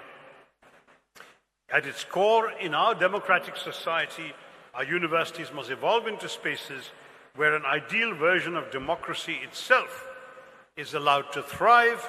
In other words, our universities must become staging grounds for experiments in developing the most principled version of our democratic ethos, and by extension of what one day we can dream our democratic society can be. And I think that must involve removing all the barriers that prevent access for the poor, the marginalized. During the COVID pandemic, those without access to the internet, who didn't have or couldn't afford mobile phones and internet plans. You remember how they suffered. I'm still shaken by the horrific story of a Dalit girl who had come first in class in her government school, right up to the 10th standard, and when the pandemic struck and classes went online, she found herself dropping further and further back. Many of us, I'm sure, in the political world, many of us wrote to the government drawing attention to this problem. And then the government started putting this on television, the Victor's channel. The classes were on Victor's channel. But this poor girl was the daughter, this Dalit girl was the daughter of a daily wage laborer. And he lost his daily wages because of the lockdown. So the family had one broken television set which they could not afford to fix. They could barely afford to eat.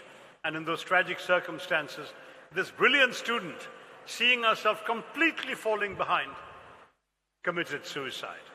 This story was on the front page of all of our papers just 2 years ago. We forget it at our peril. 3 years ago. It becomes imperative that this kind of thing should never happen again.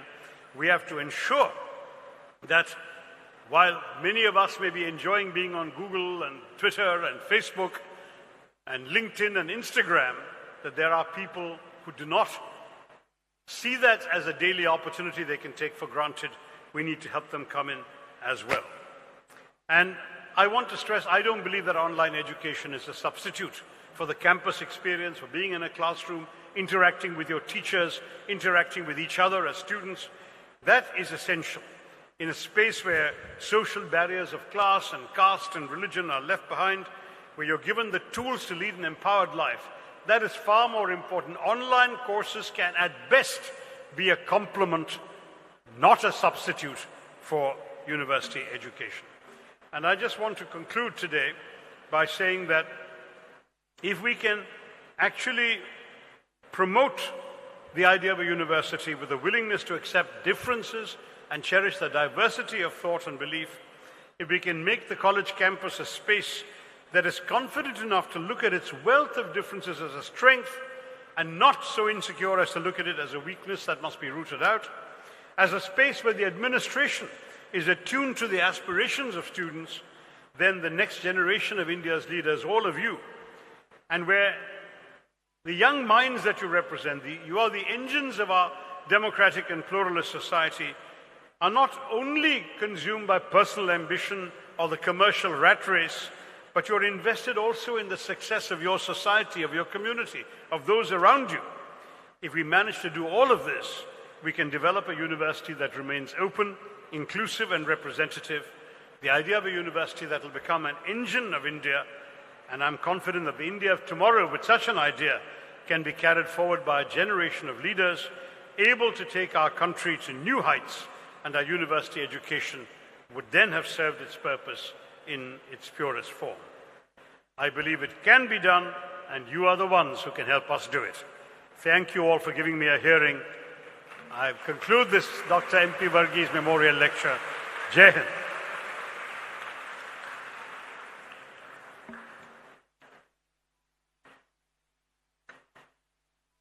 Thank you, sir, for that intriguing, thought-provoking, and enlightening lecture.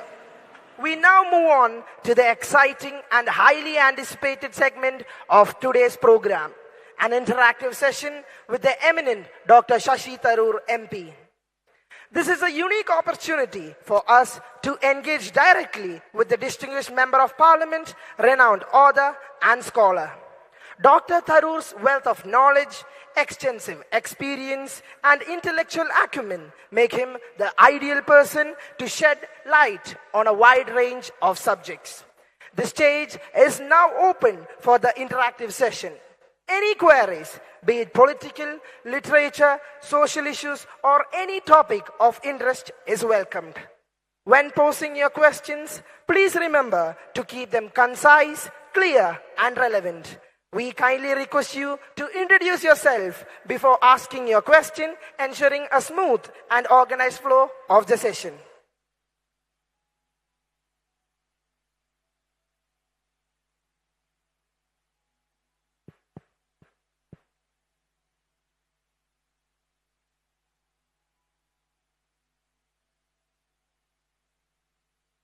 Is there a mic in the audience for your question? There is a girl there. Can somebody give her a mic, please? I have the mic. Okay, go ahead. The uniform civil coordinator കുറിച്ച് സാറിന്റെ അഭിപ്രായം പറയാവോ? Sir അതിനെ അംഗീകരിക്കുന്നോ അതോ പ്രതികൂലിക്കുന്നോ? Sorry, എന്തിനെ അംഗീകരിക്കണം? അനുകൂലിക്കുന്നോ പ്രതികൂലിക്കുന്നോ? ഏത് വിഷയത്തെ? Uniform civil code. Uniform civil കോഡിനെ കുറിച്ച് 60 വർഷം മുമ്പ് ജവഹർലാൽ നെഹ്റു പറഞ്ഞൊരു കാര്യം എനിക്ക് ഇപ്പോഴും യോജിപ്പുണ്ട്. അദ്ദേഹം പറഞ്ഞു, it's A desirable objective, but it cannot be imposed. You have to take everyone along with you. അപ്പോൾ യൂണിഫോം സിവിൽ കോഡിനെ അഥവാ ചെയ്യണമെന്നുണ്ടെങ്കിൽ അത് നമ്മുടെ ഭരണഘടനയിൽ എഴുതിയിട്ടുണ്ടല്ലോ, the states shall endeavor to try and develop a uniform civil code. അത് ചെയ്യണമെങ്കിൽ എല്ലാ സമുദായത്തിന്റെ ഒപ്പവും എല്ലാ സ്റ്റേക്ക് ഹോൾഡേഴ്സൊപ്പം സംസാരിച്ച് നമ്മൾക്ക് ഒരു കോൺസെപ്റ്റ് ഉണ്ടാക്കി അതിനെക്കുറിച്ച് ചർച്ച ചെയ്തിട്ട് മുന്നോട്ട് കൊണ്ടുവന്നാൽ നമുക്ക് പിന്നെ തീരുമാനിക്കാൻ സാധിക്കും എന്താണ് ഇതിന് നമ്മൾക്ക് പിന്തുണ കൊടുക്കാനുള്ള ചില കാര്യങ്ങളുണ്ടോ അതോ ഇതിനെ എതിരിക്കാനാണോ മാത്രമുള്ളത്. ഇതെല്ലാം നമ്മൾക്ക് കണ്ടുപിടിക്കാനും അറിയാനും നമ്മൾക്ക് എന്താണ് ഇതിന്റെ ഡ്രാഫ്റ്റ് എന്നെങ്കിലും അറിയണ്ടേ. ഇതുവരെ ഒരു മനുഷ്യൻ ഒരു ഡ്രാഫ്റ്റ് ഇറക്കിയിട്ടില്ല. ഇന്നാള് ഉത്തരാഖണ്ഡ് എന്ന് പറഞ്ഞ സംസ്ഥാനത്തിൽ ഒരു ഡ്രാഫ്റ്റ് യൂണിഫോം കോഡ് അവർ ഇറക്കിയിട്ടുണ്ട്. പക്ഷെ ആരും പറഞ്ഞിട്ടില്ല അതാണ് അവർ ഡൽഹിയിലും കൊണ്ടുവരാൻ ആഗ്രഹിക്കുന്നത്. മനസ്സിലായില്ലേ? രണ്ടാമത്തത്, ലോ കമ്മീഷൻ 2018 യൂണിഫോം സിവിൽ കോഡിനെ പഠിച്ചിട്ട് അവർ റിപ്പോർട്ട് എഴുതി പറഞ്ഞു, it is neither necessary no desirable. മനസ്സിലായില്ലേ? അത് കഴിഞ്ഞിട്ട് ഈ സർക്കാർ വീണ്ടും പുതിയ ലോ കമ്മീഷൻ ആദ്യം ഇത് പഠിക്കാൻ പറഞ്ഞു. അവർ വെറും ഒരു ചോദ്യം ചോദിച്ചു, പബ്ലിക്കിന്റെ യൂണിഫോം സിവിൽ കോഡിനെ കുറിച്ച് വല്ല അഭിപ്രായം ഉണ്ടോ എന്ന്. അവർക്ക് 9 ലക്ഷം ഉത്തരം കിട്ടിയിട്ടുണ്ട്. ഈ 9 ലക്ഷം ഉത്തരങ്ങൾ വായിച്ചിട്ട് എന്താ എപ്പോഴാണ് അവരിത് പഠിക്കാൻ പോകുന്നത്, എന്താ അവർക്ക് ചെയ്യാൻ പോകുന്നത് എനിക്കറിയില്ല. എന്റെ അഭിപ്രായത്തിൽ നമ്മൾ ഏത് കോൺസെപ്റ്റിനെയും അറിയാതെ എതിരിക്കരുത്, പക്ഷെ എന്താണെന്ന് ആദ്യം അറിയണമല്ലോ. ഇതുവരെ ആരും നമ്മളോട് പറഞ്ഞിട്ടില്ല എന്തായിരിക്കും യൂണിഫോം സിവിൽ കോഡിൽ, ആരെയാണ് ബാധിക്കാൻ പോകുന്നത്, ഏതൊക്കെ ഇപ്പോഴത്തെ പ്രാക്ടീസസ് മാറ്റാൻ പോകുന്നത്. ചില വിഷയങ്ങൾ അവർ ചൂണ്ടിക്കാണിക്കുന്നത്, ജെൻഡർ ഇക്വാളിറ്റി, എല്ലാ മതത്തിലും എല്ലാ ഭാരതീയ പൗരന്മാർക്കും പെൺകുട്ടികൾക്കും ആൺകുട്ടികൾക്കും ഒരേപോലെ ഇൻഹെറിറ്റൻസ് ഉണ്ടാവണം. അത് ആരും എതിരിക്കില്ല, പക്ഷെ അത് ഇപ്പോഴത്തെ നിയമത്തിൽ ഇല്ല. മനസ്സിലായില്ലേ? ഓരോരോ പേഴ്സണൽ ഉപകാരം വേറെ. അതാണോ അവർ ആഗ്രഹിക്കുന്നത്, അതോ അവർ വേറെ കാര്യങ്ങൾ, ചില ഓരോരോ സമുദായത്തിനെ ബാധിക്കുന്ന കാര്യങ്ങളാണോ കൊണ്ടുവരാൻ പോണത്? അതാണെങ്കിൽ എതിർപ്പ് ഉണ്ടാവുന്നൊരു സംശയവും വേണ്ട. അതല്ലേ പല പാർട്ടികൾ തുറന്ന് പറഞ്ഞു കഴിഞ്ഞാൽ അവർ എതിരിക്കുന്നത് എന്താണെന്ന് അറിയാണ്ട് തന്നെ അവർ എതിരിക്കാൻ തുടങ്ങിക്കഴിഞ്ഞു. മറ്റേവർ പറയണത് കുറച്ചുകൂടി അറിയട്ടെ. കോൺഗ്രസ് പാർട്ടി എടുത്ത നിലപാട് ഇതാണ്, ഞങ്ങൾക്ക് അറിയട്ടെ എന്താണ് ഈ ഡ്രാഫ്റ്റിൽ, പിന്നെ നമ്മൾ അഭിപ്രായം പറയാം. ഒന്നും അറിയാതെ ഞങ്ങൾ പറയുന്നില്ല. പലർക്കും ഒരു സംശയമുണ്ട്, നമ്മളെ ഭരിക്കുന്ന ചിലവരുടെ ആഗ്രഹമാണ് വേറെ വിഷയങ്ങളെ മറന്നിട്ട് ജനങ്ങൾ ഈ വിഷയത്തിലൊന്ന് പെട്ടൊരു ബഹളം നടക്കട്ടെ, അതോടെ നമ്മുടെ തൊഴിലില്ലായ്മയോ നമ്മുടെ വിലക്കയറ്റമോ അതൊന്നും ആരും സംസാരിക്കില്ല, ഇതിനെക്കുറിച്ചായിരിക്കും ചർച്ച. അപ്പൊ അതിനു വേണ്ടി അവസരം കൊടുക്കേണ്ടതാണ് ചിലരുടെ അഭിപ്രായമുള്ളത്. എല്ലാറ്റിലും രാഷ്ട്രീയം ഉണ്ടല്ലോ കുട്ടി, നിങ്ങൾക്ക് അറിയണം. Thank you sir. യെസ്. എൻ്റെ പേര് ഫർസാന നിസാർ. ഞാനിവിടെ BSc മാത്സ് സെക്കൻഡ് ഇയർ പഠിക്കുന്ന കുട്ടിയാണ്. BSc mathematics. ഓക്കെ. എനിക്ക് ചോദിക്കാനുള്ള എന്താന്ന് വെച്ചാൽ, ഇപ്പൊ നമ്മളിവിടെ ചർച്ച ചെയ്തുവല്ലോ നമ്മുടെ വിദ്യാഭ്യാസത്തിന്റെ ഒരു നിലവാരത്തെ പറ്റിയും അതിനൊക്കെ ചർച്ച ചെയ്തുവല്ലോ. അപ്പോൾ നമ്മുടെ കുട്ടികളെ പുറത്ത് രാജ്യങ്ങളിലേക്ക് പോകുന്നു, അവരിവിടെ പിടിച്ചു നിർത്തണം, അതിനുവേണ്ടി നമ്മൾ എന്തെങ്കിലും ചെയ്യണം എന്നൊക്കെ നമ്മൾ ഇവിടെ നിന്ന് പറഞ്ഞു. അത് ചർച്ച മാത്രമായിട്ട് ഇങ്ങനെ നിന്ന് പോവുകയാണോ, അതോ അതിന്റെ പിന്നിൽ എന്തെങ്കിലും പ്രവർത്തനങ്ങൾ ഗവൺമെന്റിന്റെ ഭാഗത്തുനിന്ന് ഉണ്ടാവുമോ? നോക്കൂ, ഞാനും ഫ്രാൻസിസ് ജോർജും 2 വർഷം മുമ്പ് ഞങ്ങൾ UDFന് വേണ്ടിയിട്ട് ഈ വിഷയത്തിനെ കുറിച്ച് ചർച്ച ചെയ്ത് ഞങ്ങൾ ഈ മാനിഫെസ്റ്റോ കമ്മിറ്റി തയ്യാറാക്കിയ കൂട്ടരായിരുന്നു. അപ്പം ഞങ്ങൾ ഒരു കാര്യം സജസ്റ്റ് ചെയ്തത്, നമ്മുടെ സംസ്ഥാനത്തിൽ ഒരു ഹയർ എഡ്യൂക്കേഷൻ റിഫോംസ് കമ്മീഷൻ കൊണ്ടുവരണം. ആ കമ്മീഷനിൽ നിങ്ങൾ എല്ലാവരും അഭിപ്രായം അറിയണം, വിദ്യാർത്ഥികളുടെ, അധ്യാപകരുടെ, കോളേജ് പ്രിൻസിപ്പൽമാരുടെ, ഹൈസ്കൂൾ പ്രിൻസിപ്പൽമാരുടെ, അഡ്മിനിസ്ട്രേറ്റേഴ്സ്, ജോലി തരുന്ന എംപ്ലോയേഴ്സും ഇൻവെസ്റ്റേഴ്സും എല്ലാവരും അറിയണം എന്താണ് നമ്മളുടെ യൂണിവേഴ്സിറ്റി സിസ്റ്റം എന്ന് അവർ ആഗ്രഹിക്കുന്നത്. എന്നിട്ട് അവരുടെ അനുഭവം അറിഞ്ഞിട്ടും അവരുടെ ആഗ്രഹങ്ങൾ മനസ്സിലാക്കിയിട്ടും നമ്മൾ ചില മാറ്റങ്ങൾ കൊണ്ടുവരണം. അതായിരുന്നു ഞങ്ങളുടെ പ്രപ്പോസൽ. ഞങ്ങൾ തെരഞ്ഞെടുപ്പ് ജയിച്ചില്ല, നിങ്ങൾക്ക് അറിയുമല്ലോ. ഈ പ്രപ്പോസൽ LDFന്റെ മാനിഫെസ്റ്റോയിൽ ഉണ്ടായിരുന്നില്ല, പക്ഷെ അവരെന്തായാലും തീരുമാനിച്ചു ഇതിനെ എടുക്കാൻ. അപ്പൊ അവരൊരു ഹയർ എഡ്യൂക്കേഷൻ റിഫോംസ് കമ്മീഷൻ പ്രഖ്യാപിച്ചു. അത് കോവിഡിന്റെ സമയം വന്നപ്പോൾ പലവരെയും അവർക്ക് കൺസൾട്ട് ചെയ്യാനുള്ള സാധ്യത ഉണ്ടായിരുന്നില്ല തോന്നുന്നു. എന്തായാലും അവർ കഴിഞ്ഞ ഒക്ടോബറിൽ റിപ്പോർട്ട് ഇറക്കിയിട്ടുണ്ട്.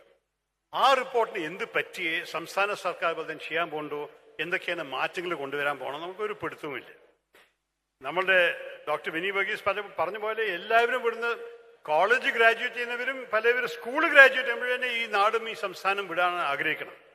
അവർ പറയുന്നു ഈ സംസ്ഥാനത്ത് ഒന്നുമില്ല. ഒരു വിദ്യാർത്ഥി എന്നോട് പറഞ്ഞു, ഞാൻ ചോദിച്ചു എന്തുകൊണ്ടാണ് നിങ്ങൾക്ക് ഇത്ര വലിയ ധൃതി കേരളം വിടാൻ. അദ്ദേഹത്തെ മറുപടി എന്നോട് നേരിട്ട് നോക്കി പറഞ്ഞു, ഈ കേരളത്തിൽ എന്താ ഉള്ളത്, എനിക്ക് കേരളം ഒരു ഓൾഡ് ഏജ് ഹോം അല്ലേ. അതാണ് ചില വിദ്യാർത്ഥികളുടെ മനസ്സിൽ കാണുന്നത്. അപ്പൊ ആ സ്ഥിതിയിൽ നമ്മൾ പല വിധത്തിന്റെ മാറ്റങ്ങൾ കൊണ്ടുവരണം. ഡോക്ടർ വർഗീസ് പറയുന്ന പോലെ ഇത് സ്കൂൾ എഡ്യൂക്കേഷനിലേ തുടങ്ങണം, കുറച്ചുകൂടി സ്റ്റാൻഡേർഡ്സിനെ മെച്ചപ്പെടുത്തണം. അത് കഴിഞ്ഞിട്ട് കോളേജിൽ, യൂണിവേഴ്സിറ്റി ലെവലിൽ ഞാൻ പറഞ്ഞ പോലെ ചില മാറ്റങ്ങൾ കൊണ്ടുവരാൻ നിർബന്ധമാണ്. അത് കഴിഞ്ഞിട്ട് നമ്മൾക്ക് ഈ സംസ്ഥാനത്തിൽ ഗ്രാജുവേറ്റ് ചെയ്യുന്ന കുട്ടികൾക്ക് നല്ല ജോലികൾ കിട്ടാനുള്ള അവസരം ഉണ്ടാക്കണം. അതിന് നമ്മൾ മച്ച് മോർ ഇൻവെസ്റ്റർ ഫ്രണ്ട്ലി ആവേണ്ടി വരും. ഈ ഇൻവെസ്റ്റ്മെന്റ് കൊണ്ടുവരുന്ന എല്ലാവരും സംസാരിക്കുന്ന കാര്യമാണ്, പക്ഷെ ഇടയ്ക്കിടയ്ക്ക് നമ്മൾ ഇൻവെസ്റ്റേഴ്സ് മീറ്റ് നടത്തുന്നു, ആരും ഇൻവെസ്റ്റ്മെന്റ് കൊണ്ടുവരുന്നില്ല. മറ്റേ സംസ്ഥാനങ്ങളൊക്കെ വളരുകൊണ്ടിരിക്കുമ്പോൾ കേരളത്തിൽ ഒരു വളർച്ചയും കാണുന്നില്ല. അതുകൊണ്ട് തൊഴിലവസരമില്ലാത്ത കാരണമാണ് പലരും ഇവിടെ ഇരിക്കാൻ ആഗ്രഹിക്കാത്തത്. അപ്പൊ ആ തൊഴിലവസരം വരാൻ വേണ്ടിയിട്ട് ഞങ്ങൾ ചില കാര്യങ്ങൾ ഞങ്ങളുടെ മാനിഫെസ്റ്റോ സജസ്റ്റ് ചെയ്തിട്ടുണ്ടായിരുന്നു. അതിലത്തെ ഒരു കാര്യം ഞാൻ പ്രത്യേകിച്ച് പറഞ്ഞ് നടക്കുന്നത് ഇൻവെസ്റ്റർ പ്രൊട്ടക്ഷൻ ആക്ട്. പല ഇൻവെസ്റ്റേഴ്സിന്റെ ഒരു ഭയമുള്ളത് അവരുടെ ജീവിതത്തിൽ സേവ് ചെയ്തപ്പോൾ നമ്മുടെ മലയാളികൾ ദുബായിലൊക്കെ പോയിട്ട് കുറേ വർഷങ്ങൾ ജോലി എടുത്തിട്ട് പണം സേവ് ചെയ്തിട്ട് വന്നിട്ട് കേരളത്തിൽ ഇൻവെസ്റ്റ് ചെയ്യുമ്പോൾ ചിലവർ അതിനെ തടുക്കുന്നു, അതിനെ മുടക്കുന്നു, അവർ ഫാക്ടറീസിനെ അടപ്പിക്കുന്നു, അല്ലെങ്കിൽ അവർ പ്രൊഡക്ഷൻ ആരംഭിക്കാൻ സമ്മതിക്കുന്നില്ല. ഞാൻ എപ്പോഴും പറയും, ഇന്ത്യയിലെ പല സംസ്ഥാനങ്ങളിലും കർഷകരുടെ ആത്മഹത്യ ചെയ്യാൻ സാധിച്ചിട്ടുണ്ട്. പക്ഷെ കേരളത്തിൽ മാത്രമേ ഇൻവെസ്റ്റേഴ്സിന്റെ ആത്മഹത്യ കാണാൻ സാധിച്ചിട്ടുള്ളൂ. 2-3 ഇൻവെസ്റ്റേഴ്സ് കഴിഞ്ഞ 5-6 വർഷത്തിൽ ആത്മഹത്യ ചെയ്തിട്ടുണ്ട് ഇതിന്റെ കാരണമായിട്ട്. അതൊക്കെ നമ്മൾ മാറ്റണം. ജനങ്ങൾക്ക് ഒരു പ്രൊട്ടക്ഷൻ കൊടുക്കണം, അഷുറൻസ് കൊടുക്കണം. അവരിവിടെ വന്നാൽ അവരുടെ ഇൻവെസ്റ്റ്മെന്റ് സംരക്ഷിക്കാൻ സാധിക്കും. അതുപോലെ തന്നെ ഹർത്താലിനെ ഉപേക്ഷിക്കണം. അത് ഞാൻ രാഷ്ട്രീയത്തിൽ 2009 ചേർന്നുകൂടെ ഞാൻ പറഞ്ഞൊരു കാര്യമാണ്. ഞാൻ ഒരിക്കലും ഒരു ഹർത്താലിന് പിന്തുണ കൊടുക്കില്ല. എനിക്കറിഞ്ഞൊരു കഥ, ഒരു പ്രസിദ്ധപ്പെട്ട കഥ നിങ്ങൾക്ക് അറിയാം. നിങ്ങൾ കുട്ടിയായിരിക്കുന്ന സമയത്ത് 2006 ആ കാലത്ത് ഉമ്മൻചാണ്ടി സർക്കാർ BMW എന്ന് പറഞ്ഞ ജർമ്മൻ ഓട്ടോമൊബൈൽ കമ്പനിയോടൊപ്പം അവരൊരു ചർച്ച ചെയ്തിട്ട് നിങ്ങൾ ഇവിടെ ഒരു ഫാക്ടറി കൊണ്ടുവരുമോ, ഞങ്ങൾ എല്ലാ ഫെസിലിറ്റീസും സ്ഥലവും ഒക്കെ തരാമെന്ന് പറഞ്ഞപ്പോൾ BMW നല്ലോണം പോസിറ്റീവായി ഇംപ്രസ്ഡായി. അവര് ഫാക്ടറി BMW കാറിന് അസംബിൾ ചെയ്യാൻ കൊണ്ടുവന്നാൽ 10,000 തൊഴിലാണ് നമ്മുടെ കേരളത്തിൽ ഉണ്ടായിട്ടുണ്ടാവുക. അവരിതെല്ലാം നെഗോഷിയേറ്റ് ചെയ്ത ശേഷം കേരളം വരുന്നു, വെറും അഗ്രിമെന്റ് ഒപ്പിടാണ്. അഗ്രിമെന്റ് എല്ലാം എഴുതി കഴിഞ്ഞു, 2 ടെക്സ്റ്റും എല്ലാവരും അഗ്രി ചെയ്താണ്, എല്ലാം ഫൈനലൈസ് ആയി. അവർ എത്തുന്ന ദിനം ഒരു ഹർത്താൽ ആ കാലത്തെ പ്രതിപക്ഷ പാർട്ടി, ഇപ്പോഴത്തെ ഭരിക്കുന്ന പാർട്ടി പ്രഖ്യാപിച്ചു. ഈ ജർമ്മൻകാർ അവരുടെ ഹോട്ടലിൽ നിന്ന് ഇറങ്ങാൻ ശ്രമിക്കുമ്പോഴേക്കും അവർ കാണുന്നത് ബസ്സിൽ കല്ലെറിയണത്, ടയറിന്റെ കാറ്റയക്കണത്, കടകളെ ഫോഴ്സിബിളി അടുപ്പിക്കണത്, പാതിയിൽ ആരും ഇറങ്ങാൻ സമ്മതിക്കാത്തത്. ഇതൊക്കെ കണ്ടിട്ട് അവർ ഉടനെ ഈ സംസ്ഥാനത്ത് ഞങ്ങൾ എടുക്കില്ല ജോലി എന്ന് പറഞ്ഞിട്ട് അവർ മിണ്ടാണ്ട് അഗ്രിമെന്റിനെ ഉപേക്ഷിച്ചു, കേരളം വിട്ടുപോയി. ആ 10,000 തൊഴിലുണ്ടാക്കിയത് അവര് 3 മാസത്തിനകത്ത് തമിഴ്നാട്ടിൽ പോയി ഒരേ ഫാക്ടറി കെട്ടി. ഇപ്പൊ BMW കാറുകൾ കേരളത്തിൽ അസംബിൾ ചെയ്യാൻ പോകുന്ന കാറുകൾ ഇപ്പൊ തമിഴ്നാട്ടിലാണ് ചെയ്യണം. നമ്മൾ ഈ ചീത്ത സ്വഭാവം, ഈ ഹർത്താലും, നമ്മൾക്കൊരു രാഷ്ട്രീയത്തെ കുറിച്ച് വിശ്വാസമുണ്ടെങ്കിൽ അതിലൊരു തെറ്റില്ല. നമ്മൾക്ക് വലിയ പ്രതിഷേധം ചെയ്യണമെന്നുണ്ടെങ്കിൽ നമുക്ക് പ്രതിഷേധം ചെയ്യാൻ അവകാശമുണ്ടാവണം ഒരു ഡെമോക്രസിയിൽ. പക്ഷെ മറ്റേവരുടെ ജീവിതത്തിനെയും മറ്റേവരുടെ സാധാരണ ദിനത്തിൽ ചെയ്യുന്ന കാര്യങ്ങളെ തടുക്കാൻ നമ്മൾക്ക് അവകാശമില്ല. അതാണ് ഹർത്താൽ ചെയ്യുന്നത്. നമ്മൾക്ക് ജോലി എടുക്കാൻ നമ്മൾ സ്ട്രൈക്ക് ചെയ്യണമെന്ന് പറഞ്ഞാൽ നമുക്ക് അവകാശമുണ്ട്. നമ്മൾ സെക്രട്ടേറിയറ്റിന് മുമ്പിൽ നിന്നിട്ട് പ്രതിഷേധം ചെയ്യാൻ അവകാശമുണ്ട്. പക്ഷെ താങ്കൾ പരീക്ഷ എഴുതാൻ വേണ്ടി കോളേജിൽ പോകുന്ന ദിനമോ, അല്ലെങ്കിൽ വേറൊരു പാവപ്പെട്ട മനുഷ്യൻ ആസ്പത്രിയിൽ പോയി ചികിത്സയ്ക്ക് വേണ്ടി പോകുമ്പോഴോ, അല്ലെങ്കിൽ ഒരു കടക്കാരൻ അവന്റെ കട തുറക്കാൻ ശ്രമിക്കുമ്പോഴോ അതിനെ തടുക്കാൻ ഒരു മനുഷ്യനും അവകാശം ഉണ്ടാവില്ല ഏത് രാജ്യത്തിലും. ഇന്ത്യയിൽ ആകെ ഒരൊറ്റ സംസ്ഥാനത്തിൽ നടക്കുന്നുള്ളൂ കേരളം മാത്രമാണ്. അതിനെ നമ്മൾ ഉപേക്ഷിക്കണം, അതിനെ ഔട്ട്ലോ ചെയ്യണം. ഇനി ഹർത്താൽ ചെയ്യാൻ ആര് ശ്രമിച്ചാൽ എന്റെ അഭിപ്രായത്തിൽ ലോന്റെ ആക്ഷൻ എടുക്കണവര്. അപ്പൊ ഇങ്ങനെയുള്ള പല മാറ്റങ്ങൾ കൊണ്ടുവന്നാൽ എനിക്കൊരു സംശയമില്ല, ഇൻവെസ്റ്റേഴ്സ് കേരളത്തിൽ വരും, അവരിവിടെ ഇൻവെസ്റ്റ് ചെയ്യും. നമ്മൾക്ക് പല ഗുഡ് ക്വാളിറ്റീസ് ഉണ്ട്. നിങ്ങളൊക്കെ വലിയ അസറ്റ്സ് ആണ്. ഞങ്ങൾ നല്ല പഠിപ്പും അറിവും ബുദ്ധിയുമുള്ള വിദ്യാർത്ഥികളും ഗ്രാജുവേറ്റ്സും തരുന്ന ഒരു സംസ്ഥാനം അവർക്കറിയാം. നല്ലൊരു പരിസ്ഥിതിയുള്ള ഒരു സംസ്ഥാനമാണെന്ന് അവർക്കറിയാം. പല വിധത്തിലും എളുപ്പമായിട്ട് ജോലിയെടുക്കാൻ സാധിക്കണം. പക്ഷെ അത് ഇപ്പോഴത്തെ നിയമം, ഇപ്പോഴത്തെ സ്ഥിതിയിലല്ല. ഒരു ഉദാഹരണം പറയുകയാണെങ്കിൽ, അമേരിക്കയിൽ ഒരു പുതിയ കമ്പനി സ്ഥാപിക്കാൻ 3 ദിവസമേ ആവശ്യമുള്ളൂ. ഇന്ത്യയിൽ ഒരു പുതിയ കമ്പനി സ്ഥാപിക്കാനുള്ള എല്ലാ പെർമിഷൻ 112 ദിവസമാണ്. കേരളത്തിൽ 235 ദിവസമാണ്. അപ്പൊ നമുക്ക് അതിനൊന്നും മാറ്റിയിട്ടില്ലെങ്കിൽ ആരും ഇവിടെ വരില്ല. എന്തിനാണ് അവര് പണം ഇത്ര കഷ്ടപ്പെട്ടുണ്ടാക്കിയ പണത്തിന് കേരളത്തിൽ അവർ ഇൻവെസ്റ്റ് ചെയ്യണം? അപ്പൊ ഇങ്ങനെയുള്ള മാറ്റങ്ങൾ കൊണ്ടുവരുന്ന നിർബന്ധമാണെന്ന് ഒരു സംശയവുമില്ല. നമ്മളുടെ കുട്ടികൾക്ക് തൊഴിലവസരം നമ്മൾ കൂട്ടണം. അല്ലെങ്കിൽ അവരെല്ലാവരും അന്യ സംസ്ഥാനത്ത് പോയിട്ടോ ഗൾഫിൽ പോയിട്ട് ഇരുന്നിട്ട് വല്ല കാര്യമുണ്ടോ? നമ്മളുടെ സംസ്ഥാനത്തിന്റെ ഭാവിക്ക് വേണ്ടി നിങ്ങളെല്ലാവരും നാട്ടിൽ തന്നെ ഇരുന്നിട്ട് പഴയ്ക്കണം എന്നാണ് എൻ്റെ ആവശ്യം. അതിനുള്ള എല്ലാ നിലപാടും സ്കൂളിലും കോളേജിലും, കോളേജ് വിട്ടിട്ട് തൊഴിൽ ലോകത്തിലും നമുക്ക് ചെയ്യാനുണ്ട്. അങ്ങനെ ഒരു മാറ്റമാണ് കൊണ്ടുവരേണ്ടത്. Thank you sir. Good afternoon, sir. Good afternoon. Adding on to what my friend asked earlier. Where are you? Sir, here. Just Over wave here. your hand. Sir. Yes. Hi. Okay. Sir, a decade ago, the fad of pursuing engineering or medicine was prevalent in our society. And now it has unfortunately shifted to pursuing higher education abroad. So could it imply the failure of instilling a sense of patriotism, or rather a sense of commitment that one should feel towards his or her motherland? Or, sir, could it also imply the promotion of survival mentality instead of growth mentality that a student must harbor? All of the above is true, but also the opposite.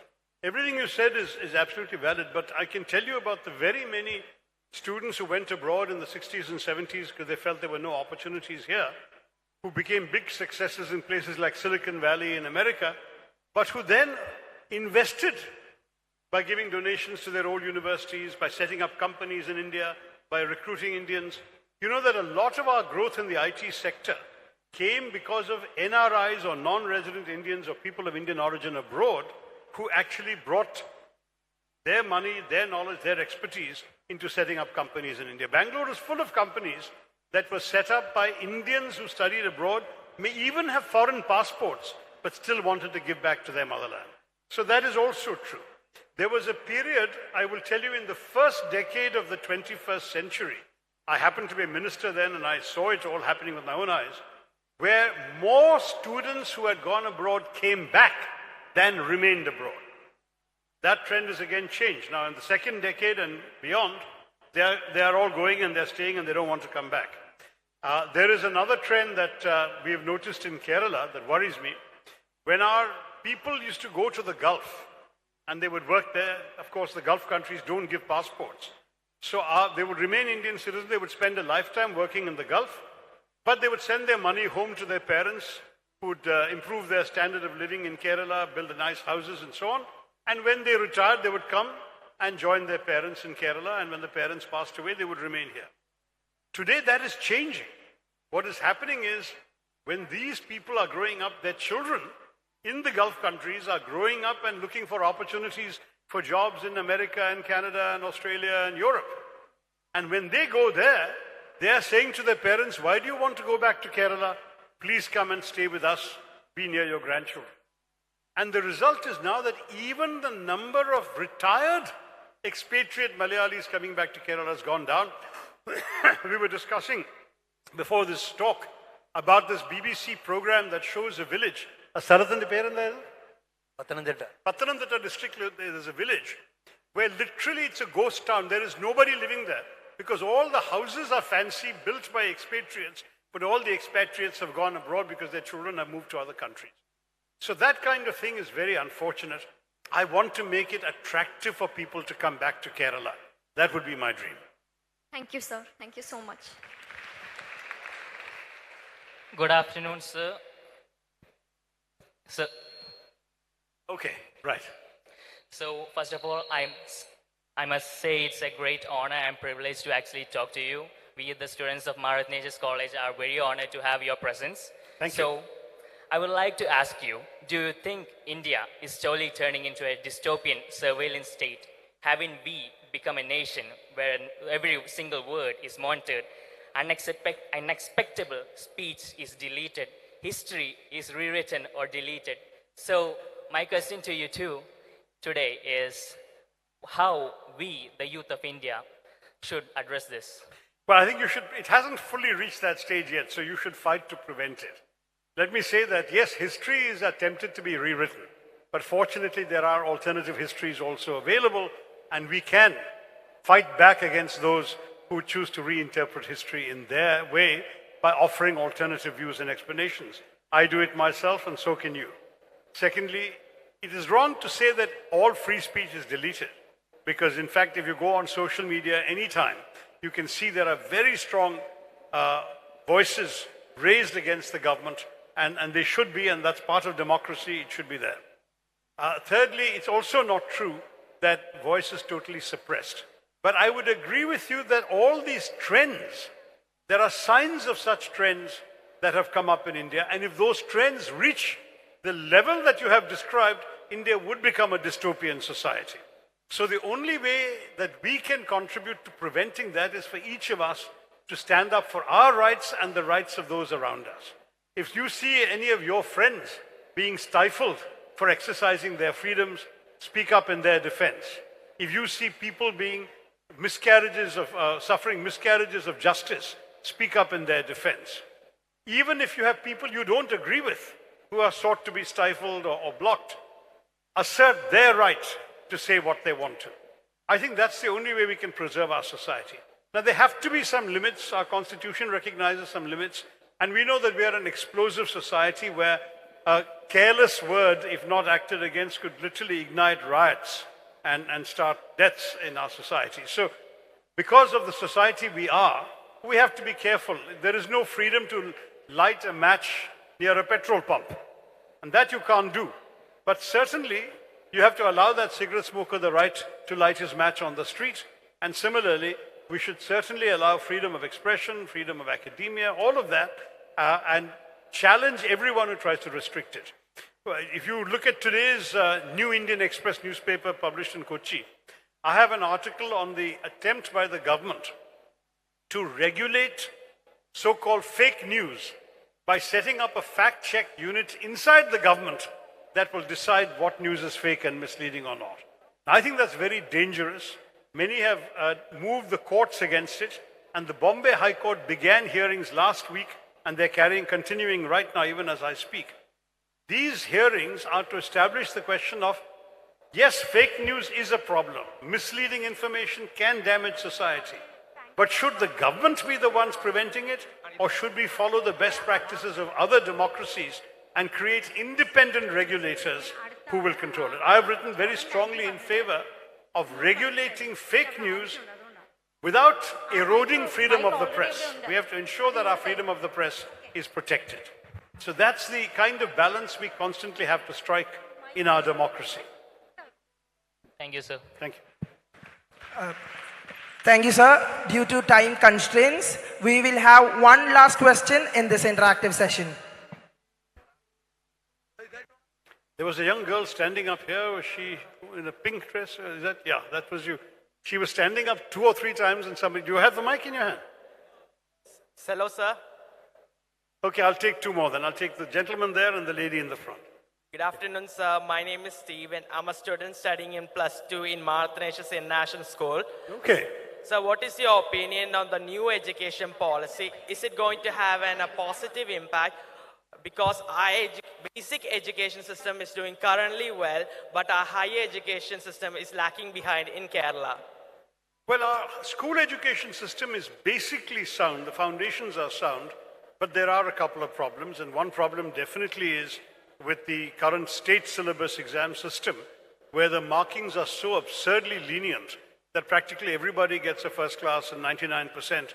There's been a big backlash against this in Delhi University, where they've said they will not admit Kerala students now without taking a common entrance examination because the standards of Kerala are too low. That's a very bad reputation to get. We had a reputation in the 60s and 70s of the standards of Kerala being higher than every other state. Today we have the opposite stand. And as Dr. Varghese is explaining to me, though CBSE schools and ICSE schools, I think yours is an ISC school, right? Yes, sir. So those schools have usually had higher standards than state syllabus. Now they're also being more liberal in their marking in order that their students should not be at a disadvantage against state syllabus students. So the result is our overall standards in school are coming down, and that requires to be addressed. The new education policy, the national education policy, does not address that. They're dealing with other matters. The main contribution they've made on schooling, well, there are 2 or 3 things. There's some things I agree with and some things I don't agree with. I don't agree with their asking poor Anganwadi workers to impart basic literacy and numeracy to their children. Many of these Anganwadi workers are 8th standard dropouts, or at best high school graduates. Maybe not in Kerala, but in many other places. They're not equipped to teach children like that. So that is a bad recommendation. Conversely, however, I think the recommendation to allow a greater variety of choices to high school students is very welcome, except for one thing. When the Prime Minister says in a speech, why can't a child be allowed to study both music and mathematics? It sounds wonderful, and objectively I agree with him. But in the school where that child is studying both music and mathematics, the school needs to hire a sophisticated mathematics teacher, but it also needs to have the money to set aside a music room, to get music teachers, to get different musical instruments, to put aside the sound and the time when people with different tastes can practice and all of that. Who's going to pay for it? The government is not offering money for this model. They want the schools to do it, and the schools will very often pass the burden on to the parents. So we need to balance this very progressive idea with an infusion of more resources into schools. Now, when it comes to colleges, and you're saying schools are fine, colleges are poor, in Kerala that's partially true. In many other parts of India also that's partially true, that the colleges are where the standards go down. But there the new education policy has been fairly progressive in its outlook. And one or two things it has said, including, for example, that you can do a honors degree in English literature but take a subsidiary subject in chemistry or physics, or you can major in biology but study history as your second subject. That kind of thing never used to be possible in India. And I'm very pleased that the new education policy is making it possible, because we need to have much more open minds. One thing that I wish they had spent a little more time on was on the need for academia-industry interface when it comes to graduate level studies and postgraduate level studies. Because when I was minister, we got a study done by Narayana Murthy of Infosys, who pointed out that this is indispensable in today's world. In fact, one of the consequences of that is we passed a law that nobody can open a polytechnic in India without a tie-up with a real functioning industry within 30 kilometers radius of that polytechnic. Because there is no point teaching relevant skills out of a textbook. You need people to actually go and see what is being done in the real world. And that's something which is extremely, extremely important. And finally, when it comes to this choice of courses and so on, I applaud that. But again, more resources are required in higher education. And I'd be very grateful if the government actually kept its promise of taking our percentage of GDP spending on education up to 6%. We haven't even reached 3%. Since the 1960s, we've been talking about 6%. We're nowhere near there. So we need to increase the resources on that. And we need to encourage both universities and companies to cooperate together. You can imagine, for example, if a company can go to a university and say, we have such and such idea for a product. Do you have graduate students in this field who can do the necessary research and try and develop a prototype? If they do it and it works well, we will give you a share of the royalties when we bring it to market.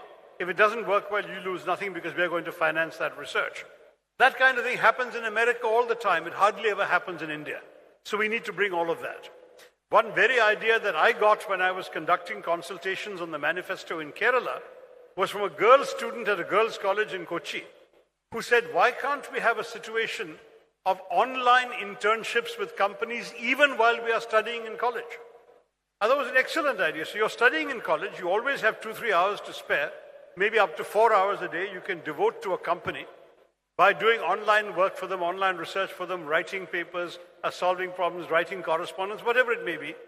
There are two benefits. The employer gets an extra hand for much less money than they would have to pay as a salary.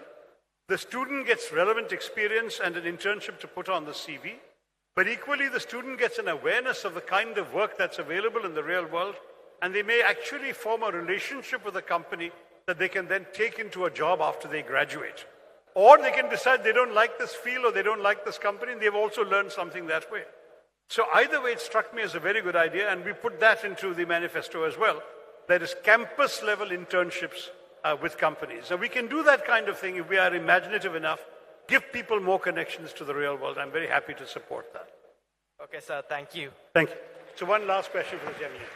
Sir, എൻ്റെ പേര് ലാൻസി എന്നാണ്. ഞാൻ second MA student ആണ്. Economics ആണ് department. എൻ്റെ question എന്ന് പറഞ്ഞാൽ ആയുഷ 2019 അനുസരിച്ച് നോക്കുമ്പോൾ നമ്മുടെ ഗ്രോസ് എൻറോൾമെൻറ്റ് റേഷ്യോ ഒരുപാട് ഉയർന്നിട്ടുണ്ട്. 27.1% ആയിട്ട് ഉയർന്നിട്ടുണ്ട്. അപ്പോൾ compared to men, more eligible women are attending colleges and universities in India. So അതിനനുസരിച്ച് ആ ഹൈ എൻറോൾമെന്റ് റേഷ്യോയ്ക്ക് അനുസരിച്ചുള്ള ഒരു വുമൺ പാർട്ടിസിപ്പേഷൻ എംപ്ലോയ്മെന്റിൽ നമ്മൾ കാണുന്നുണ്ടോ? അതിനനുസരിച്ചുള്ള എംപ്ലോയ്മെന്റ് വുമൺസിന് കിട്ടുന്നുണ്ടോ? അതാണ് എൻ്റെ ക്വസ്റ്റ്യൻ. ഇല്ല, കിട്ടുന്നില്ല. അതാണ് നമ്മുടെ ശരിക്ക് നിരാശ പ്രൊമോട്ട് ചെയ്യുന്ന ഒരു കാര്യമാണ്. ശരിക്കും നമ്മൾ നോക്കിയാൽ India is the only major economy. കേൾക്കണ്ടോ? India is the only major economy where labor force participation has declined by women in the last 5 years. We have seen a 40% drop in participation by women in the jobs economy. Now, this is partially because there are not enough jobs in India.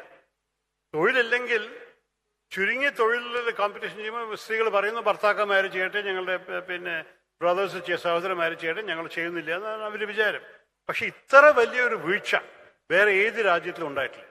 അതൊരു ഭയങ്കര അതിശയമാണ്. കാരണം നമ്മൾ എല്ലാവരും all studied that the participation of women in the work force is A marker of progress and development in economy. സ്ത്രീകൾക്ക് അവസരം കൊടുക്കണം നിർബന്ധമാണ്. അതുകൊണ്ട് എനിക്കൊരു സംശയമില്ല, ഇതിലൊരു വലിയൊരു മാറ്റം കൊണ്ടുവരണം. ലോകം മുഴുവൻ നടക്കുന്നുണ്ട്. ഇന്ത്യയിൽ എന്തുകൊണ്ട് അത് സംഭവിക്കാതെ അത് നമ്മൾ പഠിച്ച് മനസ്സിലാക്കിയിട്ട് അവസരങ്ങൾ കൊടുക്കണം.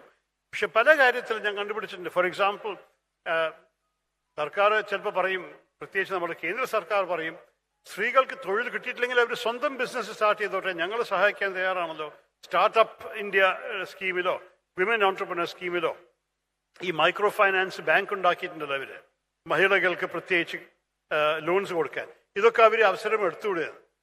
പക്ഷെ ഞങ്ങൾ ഇതിനെയും കുറിച്ച് സ്റ്റഡി ചെയ്ത് കണ്ടുപിടിച്ചിരിക്കുന്നത് എന്താണ്, പല കാര്യത്തിൽ ഉദാഹരണം പറയുകയാണെങ്കിൽ, നിങ്ങളൊരു ബാങ്കിൽ പോയിട്ട് ലോൺ എടുക്കാൻ ശ്രമിച്ചാൽ it's much more difficult for a woman to get a loan for a company she is heading than for a man for the same kind of concept and the same kind of company. അത് ഈ loan കൊടുക്കുന്ന ബാങ്കുകളുടെ പ്രോബ്ലമാണത്. അവരുടെ മനസ്ഥിതി മാറ്റണം. അവർക്ക് സ്ത്രീകളുടെ potential മനസ്സിലാക്കണം. പക്ഷെ അത് ചെയ്യുന്നില്ല നമ്മുടെ ഇന്ത്യയിൽ എന്നൊരു സത്യമാണ്. അതുപോലെ തന്നെ വെഞ്ചർ ക്യാപിറ്റൽസിന് അടുത്ത് പോയിട്ട് നിങ്ങളൊരു പിച്ച് ചെയ്യുമ്പോൾ സ്ത്രീകൾക്കാണ് ചുരുങ്ങിയ ഓപ്പർച്യൂണിറ്റീസ് കിട്ടുന്നത്. അപ്പോൾ അതുകൊണ്ട് ഞാൻ I have all the figures. കഴിഞ്ഞ വർഷം ഒരു പ്രസംഗം ചെയ്തു, എല്ലാ ഫാക്ട്സും ഫിഗേഴ്സും റിസർച്ച് ചെയ്ത് അതിൻ്റെ കയ്യിലിപ്പില്ല. ശതമാനങ്ങൾ നോക്കുകയാണെങ്കിൽ ഒരു അൺഈക്വൽ പ്ലേയിങ് ഫീൽഡാണ്, ലെവൽ പ്ലേയിങ് ഫീൽഡ് അല്ല. അതിൻ്റെ അർത്ഥം സ്ത്രീകളുടെ എതിരെ ഒരു അൺകോൺഷ്യസ് ഡിസ്ക്രിമിനേഷൻ നടക്കുന്നുണ്ടെന്നൊരു സംശയമില്ല. അതിനെ നമ്മൾ മാറ്റണം. നിങ്ങളുടെ തലമുറയ്ക്ക് അത് മാറ്റാൻ സാധിക്കും. ഞാൻ ഒരു കാര്യം ഒബ്സർവ് ചെയ്തിരിക്കുന്നത്, ഞാനൊരു ഈ 10-15 വർഷം ഇന്ത്യയിൽ രാഷ്ട്രീയത്തിൽ വന്ന ശേഷം ഞാനൊരു 50-60 യൂണിവേഴ്സിറ്റി കോൺവൊക്കേഷൻ ചെയ്തിട്ടുണ്ട്. കുട്ടികൾക്ക് ഡിഗ്രി കൊടുക്കലും അവാർഡ് കൊടുക്കലുമായിട്ട് ഇന്ത്യ മുഴുവൻ. പക്ഷെ പ്രത്യേകിച്ച് ദക്ഷിണ ഭാരതത്തിലാണ് ക്ഷണിച്ചിരിക്കുന്നത്. നമ്മളുടെ തെക്കൻ പിന്നെ കേരള, തമിഴ്നാട് പ്രത്യേകിച്ച്. ഇവിടെ ഞാൻ കണ്ടിരിക്കുന്നത് എന്താണ്, ചില യൂണിവേഴ്സിറ്റീസും കോളേജസിലും സ്ത്രീകൾ ഒരു മൈനോറിറ്റി ആയിരിക്കും. മഹിളാ വിദ്യാർത്ഥികൾ 20-30% ആയിരിക്കുള്ളൂ. പക്ഷെ അവാർഡ് കിട്ടുന്ന കുട്ടികളിൽ ഭൂരിപക്ഷം പെൺകുട്ടികളാണ് ഓൾവേസ്. അത് യൂണിവേഴ്സൽ ഏത് സബ്ജക്റ്റിലും. ഞാൻ ഇത് കണ്ടിരിക്കുന്നത് പിന്നെ ആർട്സ് കോളേജിൽ കണ്ടിട്ടുണ്ട്, തിരുവനന്തപുരം ഡെന്റൽ കോളേജ് കണ്ടിട്ടുണ്ട്, മെഡിക്കൽ കോളേജ് കണ്ടിട്ടുണ്ട്, 10-15 എഞ്ചിനീയറിംഗ് കോളേജിൽ കണ്ടിട്ടുണ്ട്. കഴിഞ്ഞ ആഴ്ച ഞാൻ ഒരു എഞ്ചിനീയറിംഗ് കോളേജിന്റെ ഉദ്ഘാടനം ചെയ്തു ഇവിടെ നമ്മളുടെ കോട്ടയത്തിന്റെ അടുത്ത്. അവിടെയും ഒരേ സ്ഥിതി. ആകെ 20% പെൺകുട്ടികൾ, 90% അവാർഡ്സ് പെൺകുട്ടികൾക്കാണ്. അത് ഒരൊറ്റ വിദ്യാർത്ഥി മെക്കാനിക്കൽ എഞ്ചിനീയറിംഗിൽ ഉണ്ടായിരുന്നില്ലേ, പക്ഷെ ബാക്കി എല്ലാ എഞ്ചിനീയറിംഗ് സബ്ജക്ട്സിൽ, സിവിൽ എഞ്ചിനീയറിംഗ് മുതൽ സോഫ്റ്റ്വെയർ എഞ്ചിനീയറിംഗ് വരെ മഹിളാ വിദ്യാർത്ഥികളാണ് എല്ലാ പ്രൈസും കിട്ടിയത്. അപ്പോൾ ശരിക്കും നമ്മൾ പറയുകയാണെങ്കിൽ പഠിപ്പിൽ കഴിവുള്ള ഒരു ജെൻഡറിന് എന്തുകൊണ്ടാണ് തൊഴിൽ അവസരം ചുരുങ്ങുന്നത്, അതിനൊരു ആഡിക്വറ്റ് റിപ്ലൈ ഇല്ല. അതിനെ പഠിച്ച് നമ്മൾ അതിൻ്റെ ആക്റ്റീവായി എതിർക്കണം. സർക്കാർ ഡൽഹിയിൽ ബേട്ടി ബച്ചാവോ ബേട്ടി പഠാവോ എന്നൊക്കെ പറയുന്നുണ്ട്. പക്ഷേ ബേട്ടിയെ പഠിപ്പിച്ച ശേഷം ബേട്ടിക്ക് കാം നെഹി മിൽ രഹി എന്ന് പറഞ്ഞാൽ എന്ത് പറ്റും? അതല്ലേ പ്രശ്നം. അതുകൊണ്ട് ബേട്ടിക്കോ ബച്ചാവോ ബൈ ഗിവിംഗ് ഹർ ജോബ്സ്. തൊഴിൽ കിട്ടട്ടെ, നല്ല എംപ്ലോയ്മെന്റ് അവസരങ്ങൾ ഉണ്ടാവട്ടെ എന്നാണ് എൻ്റെയും ആവശ്യം. ഇതിനെക്കുറിച്ച് ഞാൻ സംസാരിച്ചിട്ടുണ്ട്. അതിനെക്കുറിച്ച് പോളിസീസ് ഉണ്ടാക്കണം എന്ന് എൻ്റെ വിശ്വാസമാണ്. All the best for your own future.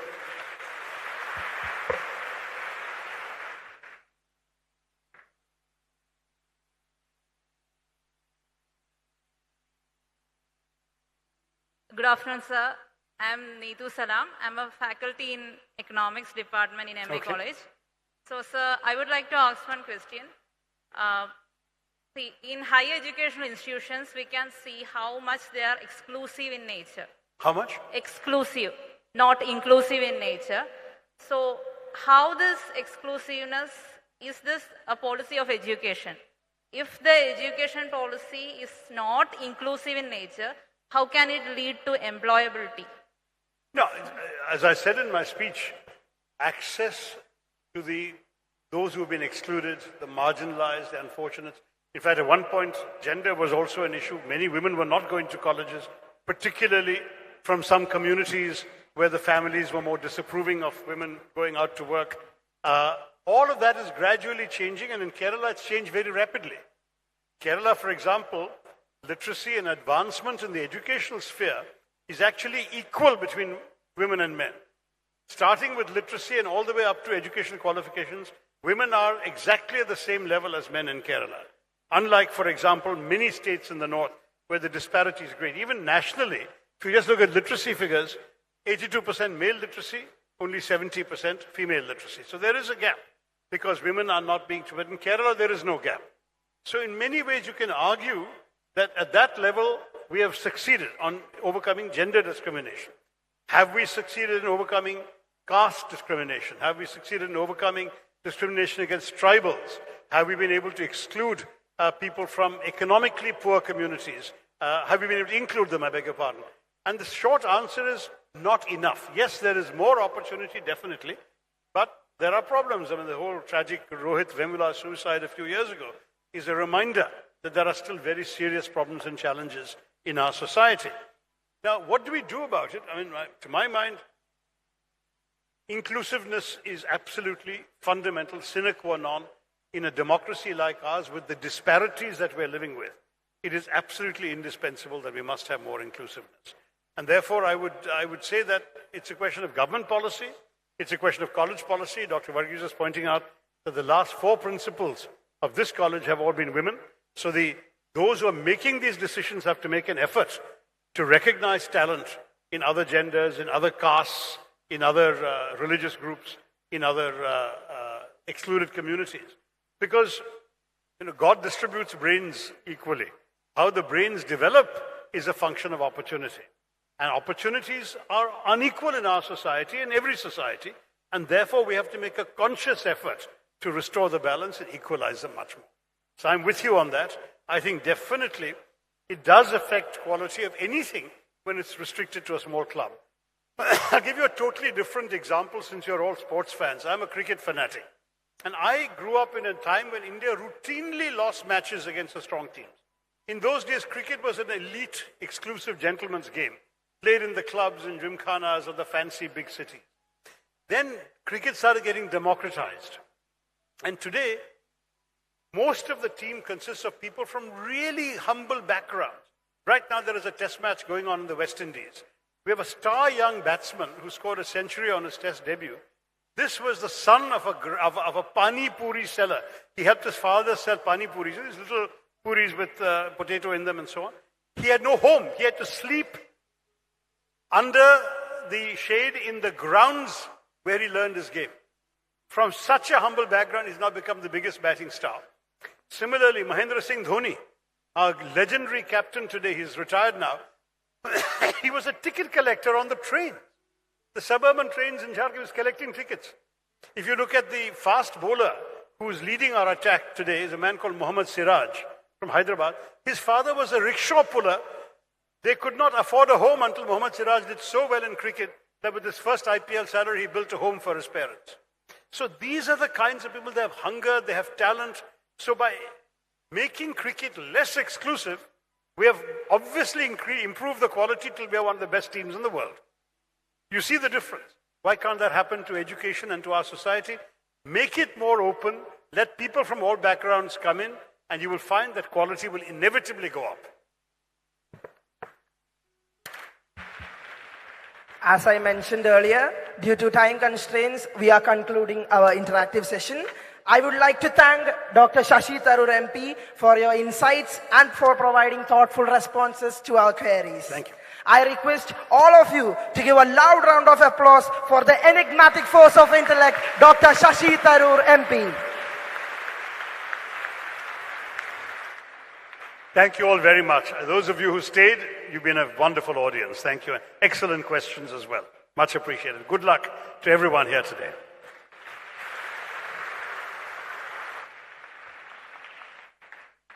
We have now reached a momentous occasion where we express gratitude and admiration to a distinguished individual who has graciously accepted our invitation to deliver the Professor M.P. Varghese Memorial Lecture. Today, it is our privilege and honor to present a memento as a token of our deep appreciation and respect to Dr. Shashi Tharoor, a renowned member of the Parliament, esteemed author, and a distinguished scholar. We are profoundly grateful to Dr. Tharoor for accepting our invitation to deliver the memorial address, and his expertise and insights have undoubtedly enriched our understanding of the topic. May I now request Dr. Winnie Varghese, Secretary of the Mar Athanasius College Association, to come forward and present the memento to Dr. Shashi Tharoor MP as a symbol of our deep appreciation and as a token of love from our institution. Let us extend a warm round of applause as we express our heartfelt gratitude to Dr. Shashi Tharoor MP.